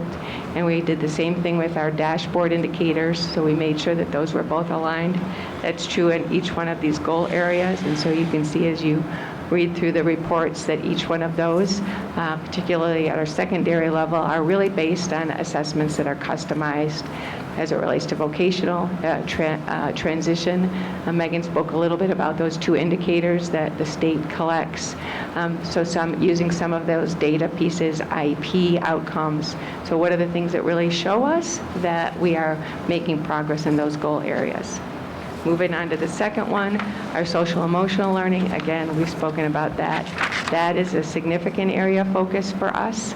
That really we see is kind of just the battery of our flashlight, if you will, the kinds of things that we need to and that we see as most intentional in our work with students with more intense needs. The third one is really our collaborative and person-centered learning environment. That speaks to, again, our students and our families. Really, that's where we are leaning into DEI work. Again, in a customized way, our equity plan was just completed and reported out to our board last month, and we're embedding that work into our continuous improvement plan. So we make sure that it kind of lives and grows and advances in our work across the other goal areas. Our fourth one is one that, again, you've talked about. We have met this goal, the requirement to have every student have a transition plan and have staff and students and parents all participate in a defined plan and continuing to look at that. We have met that, and now we are going to continue to advance that. If you look at those pictures, every one of those pictures in the next couple of slides are your students doing all sorts of amazing things and making tremendous growth. There's at least one of them that is returning back to your district. Shirlene made tremendous progress in the last couple of years. Very proud of that work. Continuing on, you see a number of those I mentioned already. Some of our partnership work on the left, you'll see, that's our legislative roundtable. That was one of our parents really talking about her own personal crisis for 2 of her children that were in crisis, and she could not find a place. She was Googling psychiatrists to help her children. So how we make sure that resources are supported and how students with more significant mental health needs get the support they need is a critical focus for us. And the other one is the wellness activities that we continue to engage our families in. If you see on this next one, that's just an example and part of what's in your report today. These are the check boxes of the things that we have accomplished. We have seen a lot more excitement about our parent advisory work and our PERC work. We had a successful state ID day just the other day, and I think a number of 214 families were there as well with their students, as well as parents coming out to learn more about trusts, to learn more about financial plans, to learn more about day programs for their children as they age out, and a number of other things. We also work with families to say, what do you need from us? What do you want to learn more about? Which way do you want it? Do you want to come to us? Do you want to Zoom? Do you want a recording? And so we really try to meet everybody's needs in the ways that we can best do that.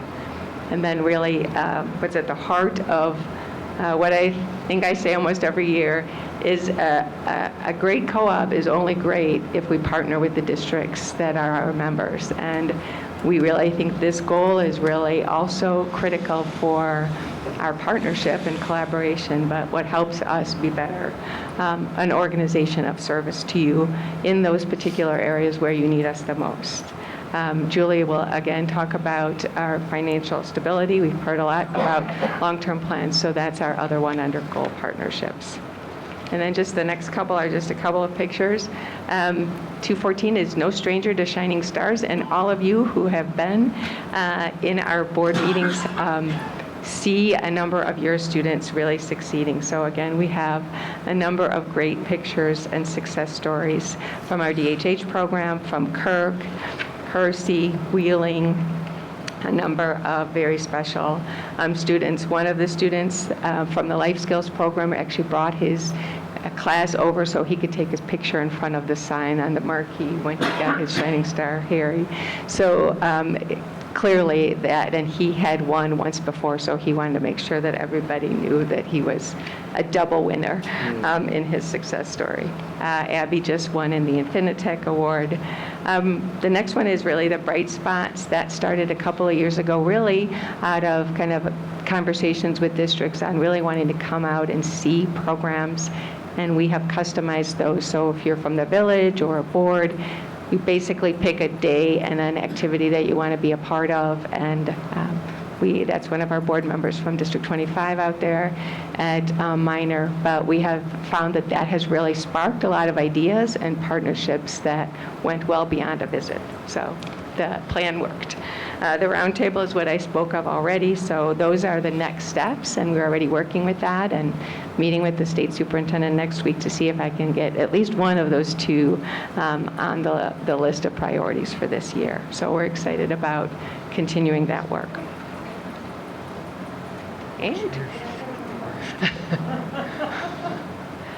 And then the last one is certainly Sunrise. This is always a great time of year to talk about Sunrise because the weather is perfect, even though I'd say it's awesome in the winter as well. We've had over 1,700 students from 214 really doing all sorts of fantastic experiential learning.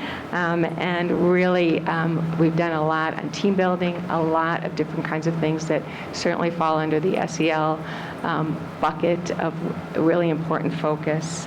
And then it's also an opportunity to bring families and district and board members together. So we've done those 2 years, 2 times a year, and continue to expand that. The last one, and just to kind of dovetail with, again, what Megan shared, is we customize our professional learning as a kind of a layer on the top of what you already provide in your extensive district professional learning. So some of the things that we have leaned into, or District 214 has participated in, has been in collaboration with 214 members. So multilingual, certainly a number of the things that support reading and literacy work. Megan participated in conversations with one of our local legislators as we really talked about legislation around literacy and dyslexia and what we really felt would be important things. And those conversations really have been helpful in really kind of providing clarity and direction. Certainly NBCI and cognitive coaching are 2 things that really support teams. And then team courses and other things like that. So we're proud of that work and really feel like that layered approach really enhances opportunities across all of our districts. And the last one is PERC that I mentioned, just a few of the pictures of that. We fill the space when we talk about day programs and things going forward. I'm going to hand it over to Julie to talk about the numbers. So I always get the exciting job of building a budget around our continuous improvement plan to make sure that we have the resources that support all these learning opportunities for our students. In your packet, I have a couple things for you. I do have a little summary of our budget overview process. Many of you are familiar with it because many of you have sat on this board and are familiar with NSSEO. But just a brief summary, we're very different than a typical school district in terms of how we do our budgeting. We have a finance advisory committee that is made up of all of our member districts, all of our member district business managers, admin representatives, board members. Lenny's on there, Megan, Yasmin Dada, Mike Vargas, we're all on that planning committee this year, or every year. Our budget process is also a long process. It starts really in December, which sounds really, really early, where we start collecting our enrollment projections for the next year. It's early to do that, and it's a very fluid process. We need to get these numbers to be able to build a budget and build our staffing, but the numbers you see today may not be the actual numbers that you're billed on next year, because you're really only billed on actual student participation and actual usage. So what you have in the budget is a snapshot. It may end up more, it may end up less. Kids move in, kids move out, things change. And again, you're billed on those actual services that are provided.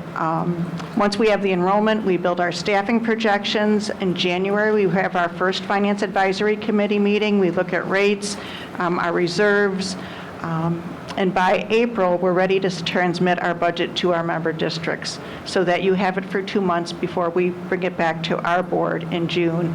Our purpose for doing that is so you have your estimated NSSEO budget numbers for the coming school year, so when you build your budget, you know what to anticipate.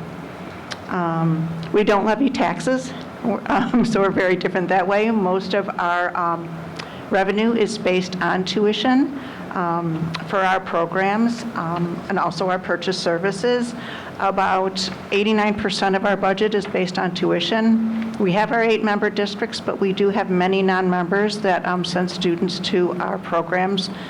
Their tuition is considerably higher. It's 30% more than our member districts pay, and they also pay what we call add-ons for something like Sunrise that you also contribute to, and we want to make sure they're contributing to that too financially.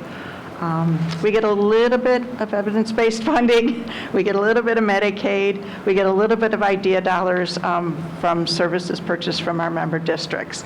So really, most of our revenue comes from our tuition. So you can read more about that here.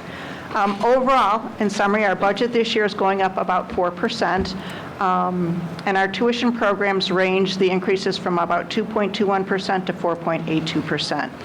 The major factors that are influencing our budget this year is salary increases to remain competitive.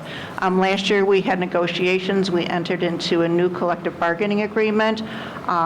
One of our strong focuses was getting our salaries up for our teaching assistants. Being a special education cooperative with students with a lot of medical needs and physical care needs, it's hard to find really good aides to work with our students, and we were able to increase our aide pay to a level that would be competitive, and we're really fortunate this year to start out at a really high rate of staffing positions being filled going into the school year. So that was very successful. But that did have an impact on the budget too. We also saw high insurance increases for our medical and dental insurance, 9.5 and 10.4% for our PPO and HMO plans. We also saw a high increase in our transportation contract. It went up about 9.5%, which actually we ended up being happy about because many other areas were seeing double-digit increases. And then we also have much needed technology and facility improvements, which I'll talk a little bit about. District 214's usage of our programs really is pretty stable. You did go up, and Megan was right, it was 3. It's up 4 students at our Kirk program, but down 1 student and the deaf and hard of hearing program at Hersey High School. Your continued purchase services, we're vision, itinerant, DHH itinerant, OT, PT, assistive technology services. Oh, and I can go through the side. It's on the next side. Oh, did I not go it right way? Sorry, I'm going the wrong direction. Okay, and this year you're purchasing a 0.1 of coaching services. Then there was the need in the budget to increase some of those related services based on your district's needs. We are also entering into a long-term facility assessment to plan out for our facilities over long-term too. So we're looking at developing, we hope is a 10-year facility plan. Our facilities are also aging. And while we've kept them up, we're worried about long-term, making sure we're planning ahead. We've contracted with Archon architects to do that long-term facility assessment. They've already started going through some of our buildings, and we anticipate by fall we'll have that plan to review with our board. The budget has a 1-year facility plan in there right now. We did have our 10-year life safety survey updated last year, so we're addressing some of those needs, and we're down to just a few projects left and that plan to have completed. Some other things we do continually is our grants that Judy touched on. Every year we look at additional ways to bring in revenue. There's a couple grants that I'm excited about that I'd like to highlight. We finally got the COPS School Violence Protection Program grant. I think we wrote it 5 times before we actually got it. And we're really excited. It's giving us about $315,000 to put towards school security measures, cameras, upgraded PA systems, security systems on each of our buildings. So it's been on our wish list for a long time, and this is the year we're going to get to do that. So we're excited. Every year we get the ISB e-school maintenance grant. This year we're addressing one of our life safety projects, and that is some fire-rated stairwell doors. Apparently the doors aren't sufficient to be fire-rated, so we're replacing those. We also got a Christopher Reeve Priority Impact Quality of Life grant. This is the second time we got the Christopher Reeve grant, which goes to grants for students with limited mobility.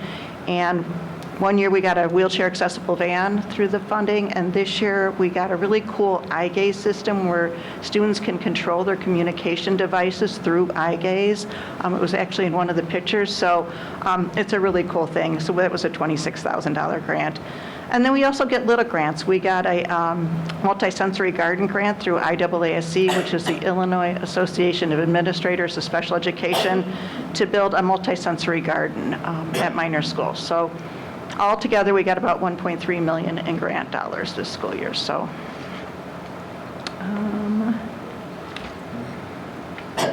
I think that's it. Oh, and I can't forget about our NSSEO Foundation. We have a wonderful foundation, small but mighty, and they run, our biggest fundraiser is our bingo night fundraiser in the fall, which is a blast, and it does raise money. One of the biggest things they support are mini grants for our teachers. So teachers coming up with innovative ways to address learning with our students can write a mini grant to our foundation. They review them, and throughout the year they award many, many grants. I know, it's near and dear to someone sitting here. I think that picture embodies grace in so many ways. We really do see just the special moments that happen, and the students, again, a 214 student who really does benefit from the assistive technology that Julie just mentioned and has the courage of a warrior, amazing. And so it is always an honor and privilege for us to speak to their successes and courage. And lastly, I just want to give a shout out to all of you. Many of you have served on our board. That's double duty, 2 boards, and lots more time and commitment for all the right reasons for students that we care about. But I do want to thank all of you for certainly your time this evening, but for your commitment to students. It's been a pleasure. Thank you. Board members, questions? Bunny, do you have any update? I think, well, a couple things I'd like to mention. One, there's a million heroes at NSSEO, but one I think I'd like to get on the record tonight is the lady that writes the grants, and for the life of me, I can't remember her name. Fantastic. So she's made an incredible difference in learning how to write grants and really... She's actually a 214 parent of 2 little boys with disabilities at Yeah. Wow. That's correct. So she's got the tenacity, and it's got the heart. unbelievable what her will is. So thank her for us. That's important. And then the other thing, we were talking about the budget fluctuations and everything, and it's important to realize that it is a hard budget to develop. And then sometimes there's a refund, sometimes there's another gap. So this year we'll be getting money back because of the student enrollment was not what we projected. So it's normal to have that happen, and some people get a little like, what happens? But, there is a lot of time and effort. I know Megan and her team and Mike and Yada and everything. There's a lot of time and effort that goes into this to make it work, and it's all because of the students. So thank you guys on behalf of that. Any other questions? Go ahead, Millie. Judy, I just wanted to say thank you. Thank you. I know you're retiring. I'm sure the whole board feels the same way I do, but, you know, your work and the work of all of NSSEO is tremendous, and it's an honor to be part of that co-op. Oh, thank you so much. Board members? All right, I said it at the Northcote dinner, I'll say it again. Jeez. Yeah, you will be terribly missed, but just not for NSSEO. Yeah. As I said before, nobody that I know of has advocated more for special needs children and young adults in the state of Illinois. I mean, you truly were amazing. I served for 8 years, and it was just amazing how you operated. You know, it really is incredible. And those meetings are, as Lenny and others have found out, are just so uplifting. Thank you. I Thank mean, you so much. you go there and you leave with emotion, and you feel how lucky you are sometimes. And at other times you feel how lucky other people are that you have people there that truly care about your special needs children and young adults. And you, Julie, Kathy, all the others, they were at the forefront. I wish you the best of luck in your retirement, Judy. Frank. Thank you. Anybody else? Well, when I got on District 59 board, the rep was Barbara Samaji, and she was a longtime board member on NSSEO. Yes. And met Pam Gillette. Oh. Went through Tim Stout. Stout. Stout. So Pam was the former director at NSSEO. Tim was, and you, I think you served as long as David Schuler, correct? Yeah, I know. I came in right after Dave. Yes, so I was on 59 board when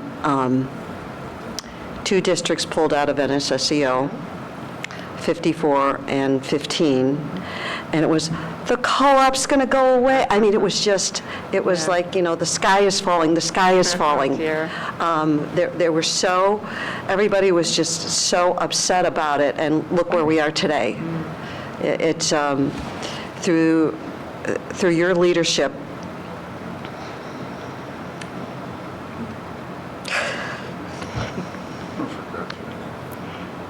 We really thank you for all your work. And on behalf of the Board of Education. Oh, no. Thank you. Make me cry, Elmo. Yeah, I know. Come on, Judy. Come on, come on. You want to turn? Turn this way. Get right when I'm crying too. Thank you. Thank you, honey. Thank you. Thank you. Thank you, Judy.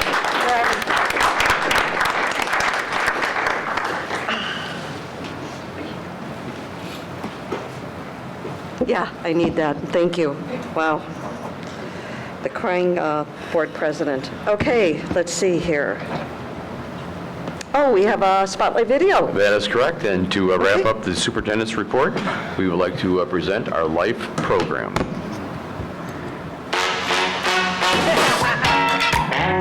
The LIFE program serves students who are 18 to 22 that have intellectual disabilities. The main goal of the program is to support their transition into their work life or post-secondary life after they turn age 22. May I have the name for this order? Principal Norris. The kids make sure that I pay. I don't get counted off. That does mean that different students have different needs, and our job is to assess where their skills are at, develop goals, and give them experiences that will allow them to attain post-secondary employment. Rico, I'm so sure. Can you press the button? 3, 2, 1. Good job. You did it. The vocational program is a subset of the LIFE program.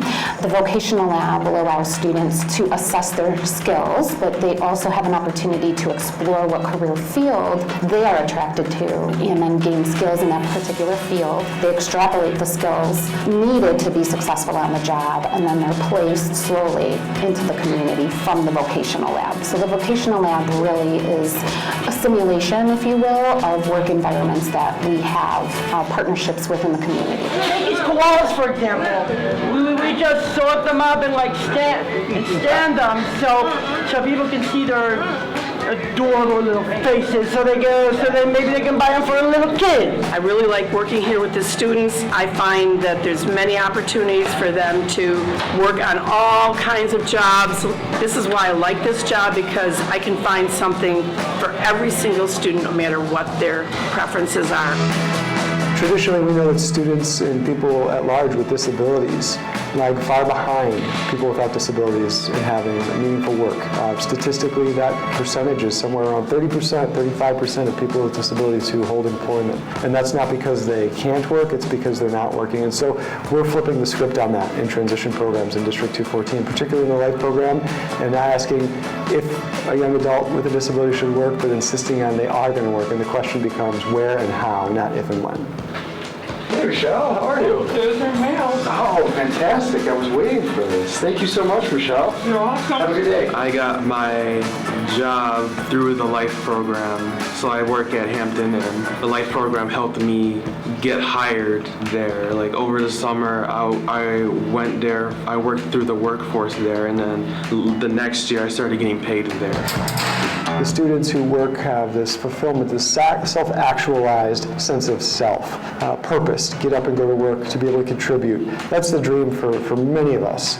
Certainly our mission in District 214 to serve the college, career, and life readiness of all of our students. And work, we believe, has such a meaningful impact. So our challenge is to see the positive work attributes that all of our students have and how they could best lend themselves to meaningful work that has a true benefit within our very own community. True.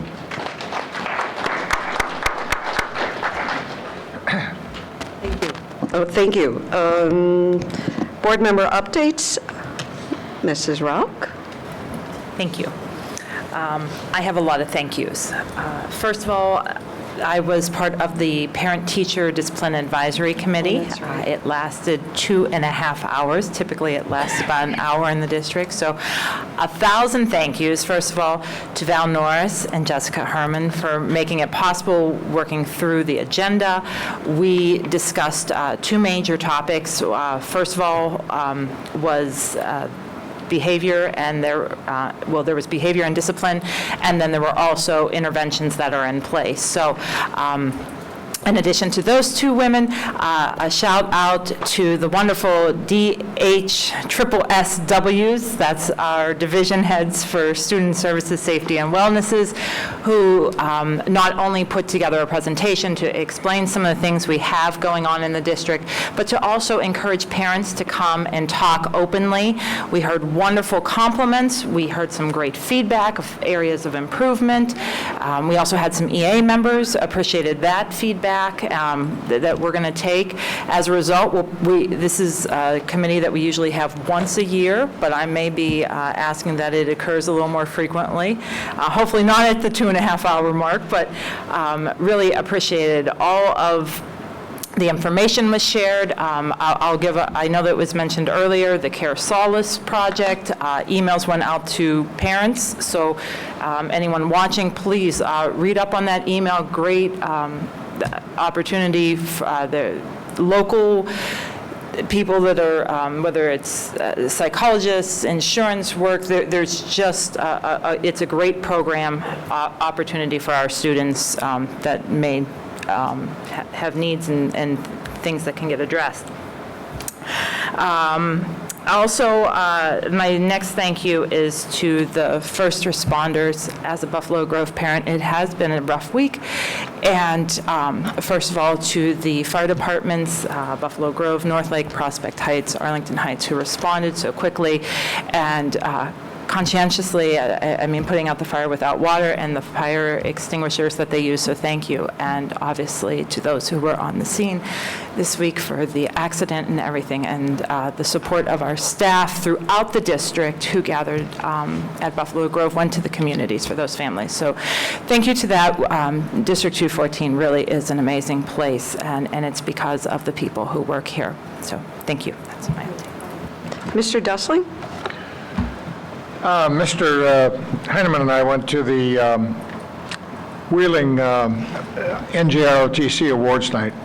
I usually go to that every year, and it really was amazing this year. There were so many students that were appointed to a number of different service institutions, West Point, Coast Guard, and those scholarships are a tremendous amount of money. Plus, there were other scholarships, and I think, Mark, you've got the actual figures on what it was that senior class earned.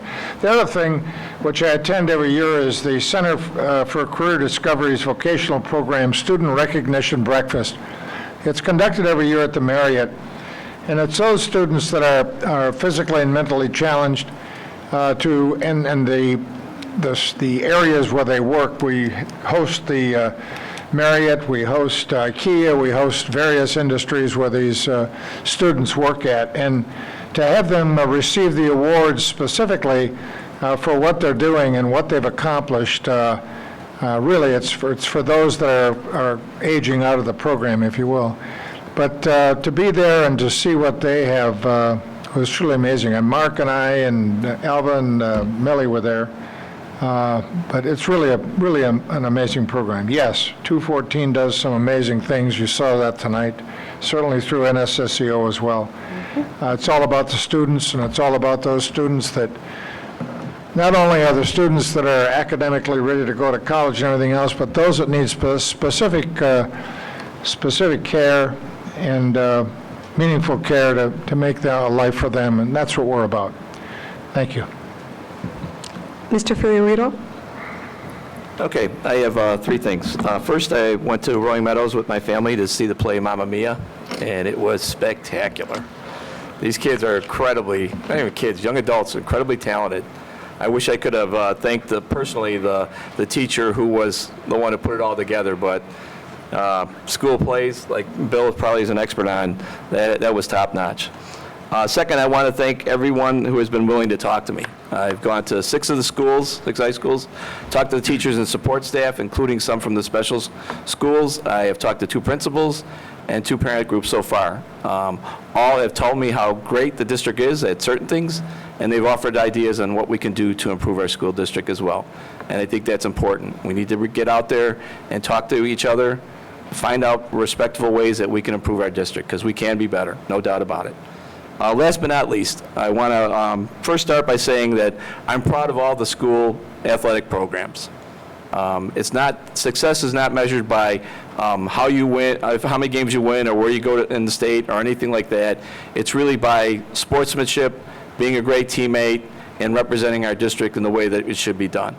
So that being said, unfortunately tonight, I was not able to make my daughter's state quarterfinal game, water polo game. Mark would have gone with me, actually. But I told her that if they did win, they played Lane Tech, if they did win, that I would give a shout out in the appropriate way to her teammates. So if I'm offending anybody or you think I'm grandstanding, I'm just honoring what I told my daughter. So here we go. Oh, boy.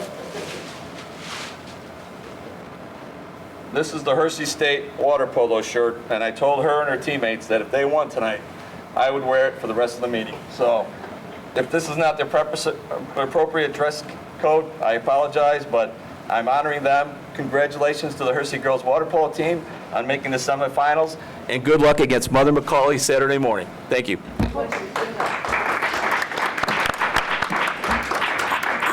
I think it's wrong that you don't have the little hat on, and I move that you get forced to wear the hat at a future meeting. Just as long as they don't have to wear that husky costume. Mr. Fiorito, I think I have to check the board policy about dress at meetings. I'm sure I violated it. Yeah, I'm sure you did. And I'm already on the... Mr. Walker. I have a couple I'd like to mention. Last board meeting, we had the startup showcase that was in the theater. For those that might not be familiar, it is the Shark Tank of D214. Our foundation sponsors that, and it was a great experience. We were able to come in, take care of business, and then go back out and see the winners, and shout out to the winners.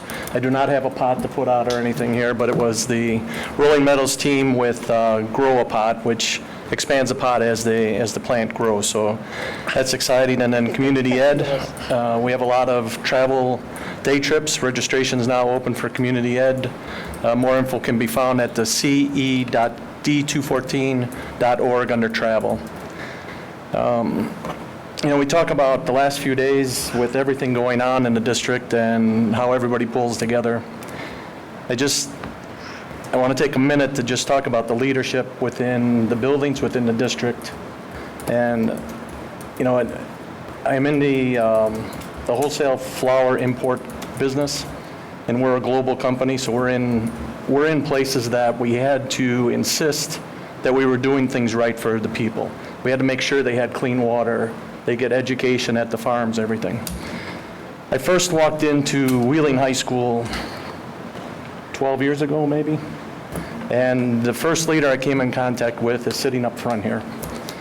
I got to tell you, that set the stage for what has happened here for me. I went from being a parent of 4 kids, getting on and involved in the schools. Now I sit here.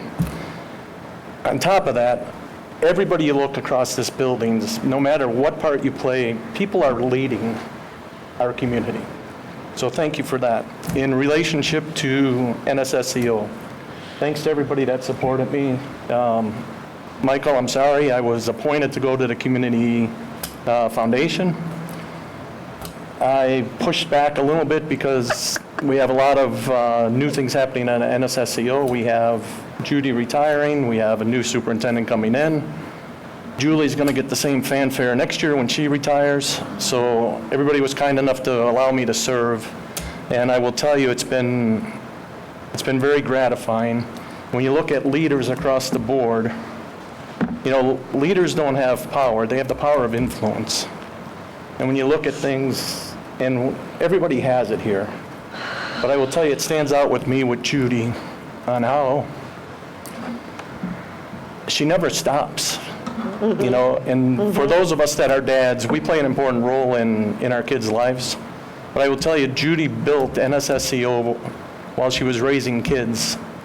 And her title as mom was always the most important thing. But she got a lot of kids. I don't know how many kids went through NSSEO, but there's a ton of them. And your family reunion must be really special. So thank you again for everything. Wrapping it up, I have the honor of representing 214 at Kirk graduations on Monday and Tuesday next week. And then Dr. Hubbard's going to have to put up with me on Wednesday at Wheeling. And just happy to be here and happy that we have a board that's so supportive of the district and really a phenomenal group of people. Thank you. Thanks, Lenny. Your last chance to go around the track. Mr. Heineman. Pole vaulting, sorry. Yeah. Mr. Heineman. On May 10th, I was at the NJROTC Awards with Mr. Dusslin, and I've been to a number of them, but this was the first time that there were, thank you, students from the ROTC that were going to academy. There was one going to Naval Academy. Wow. One going to the Coast Guard Academy. Another one going to the Air Force Academy, and there was another one that had a full ride at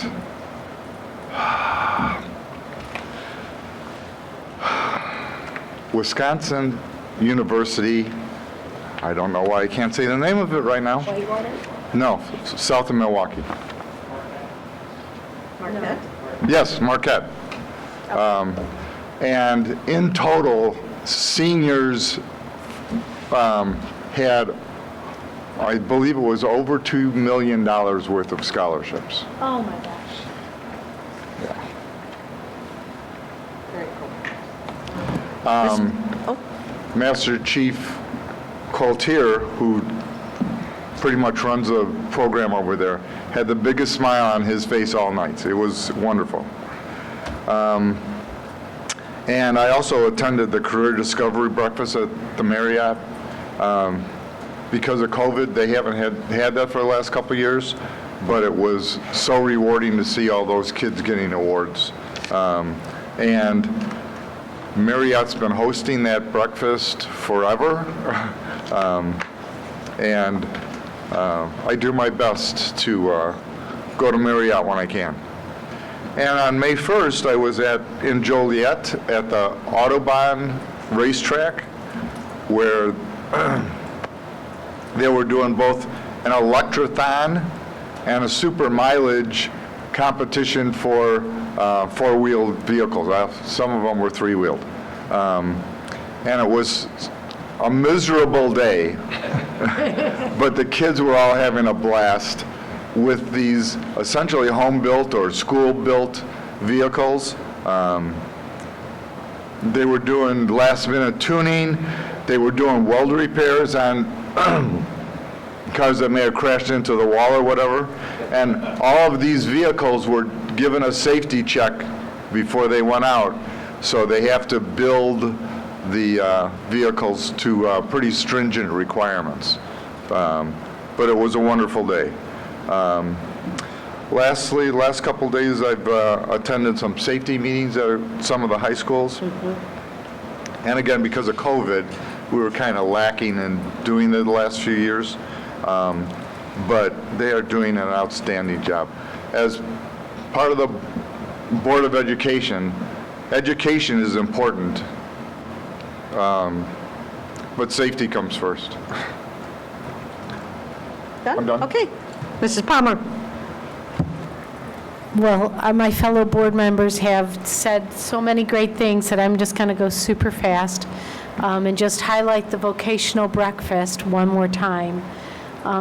I walked in, that was my first time attending it. I walked into the breakfast, one human being, and walked out another. I hope that someday I'll be as great a person as the kids that go through that program. I'll try as hard as them, and I'll be as shining of a beacon for those around me as they are around with the people around them. Just incredible what's happening in our schools and the way our students are encouraged to grow and become good human beings that are productive members of society. Love that. Okay, thank you, board members. I just want to wish everyone best wishes at graduation next Wednesday. I know I'll be here, I think it is Tuesday, for the graduations of the alternative school. And congratulations to all our seniors, and best of luck. We now move on to the consent agenda.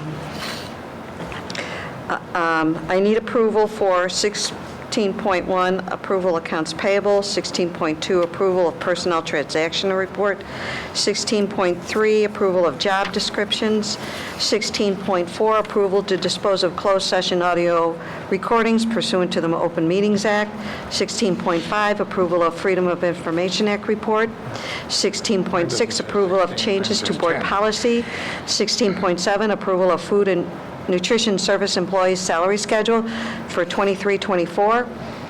16.8, approval of Illinois Association of School Board membership for 23-24.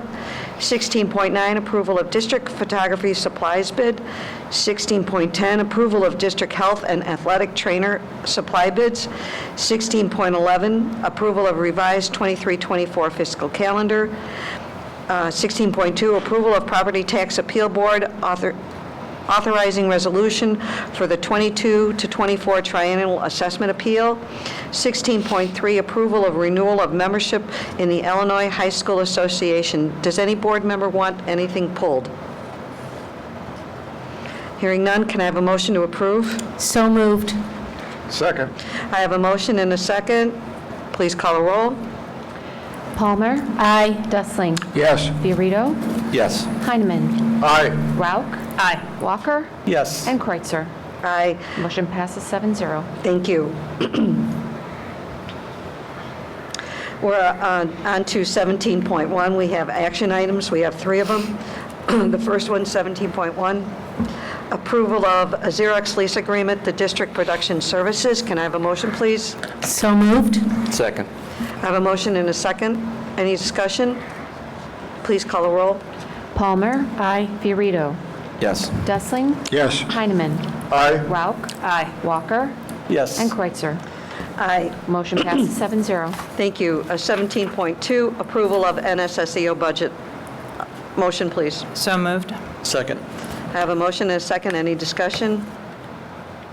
Please call the roll. Rauch, Aye. Walker, Yes. Dustling, Yes. Fiorito, Yes. Heineman, Aye. Palmer, Aye. and Kreutzer. Aye. Motion passes 7-0. Thank you. 17.3, approval of contract with Custodial Maintenance Association. Can I have a motion, please? So moved. Second. Mr. Heineman, would you like to say any comments since you were the board rep for this? It was a very cooperative negotiation, and I think we came through with a great contract. Okay, and after we approve it, we're going to have a signing right here, like we did last month, for the support staff. Any other discussion? Roll call, please. Palmer, Aye. Heineman, Aye. Dustling, Yes. Fiorito, Yes. Rauch, Aye. Walker, Yes. and Kreutzer. Aye. Motion passes 7-0. So who do we have? Oh, yep, okay. Nobody recognizes him now.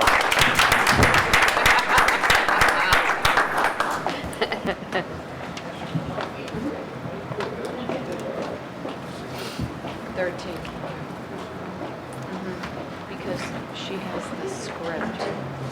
The script has both names combined. Okay, you want to introduce yourself? Good evening, everybody. My name is Bill Feltz, CMA President, League Groundsman here at Forest View. You want to say anything about the contract negotiation? You know, this is my second contract negotiation, and I'll say the same thing I said last time. You know, District 214, and it's been reiterated over the whole night with everybody we've heard talk.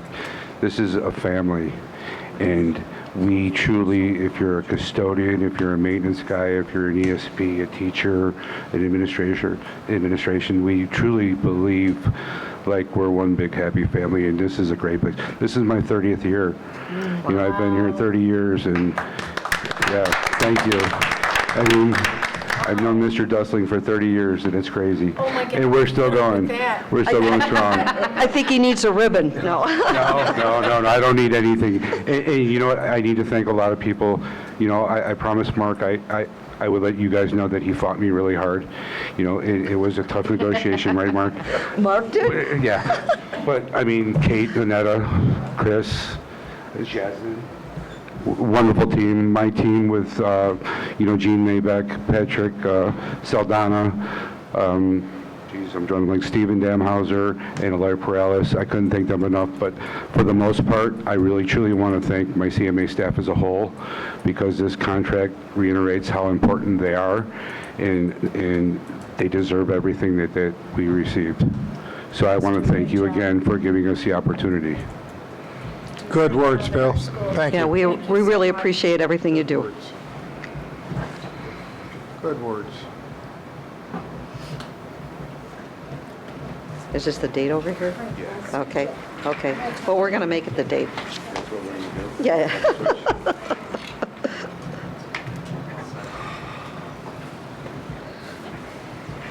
Kick around. Thank you again. Thank you. Thank you very much. Oh, wait. Oh, okay, pretend, okay. But look up.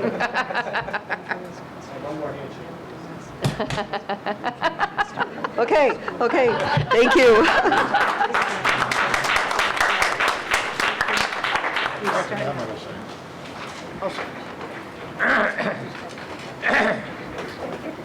Go back. I know. Thank you.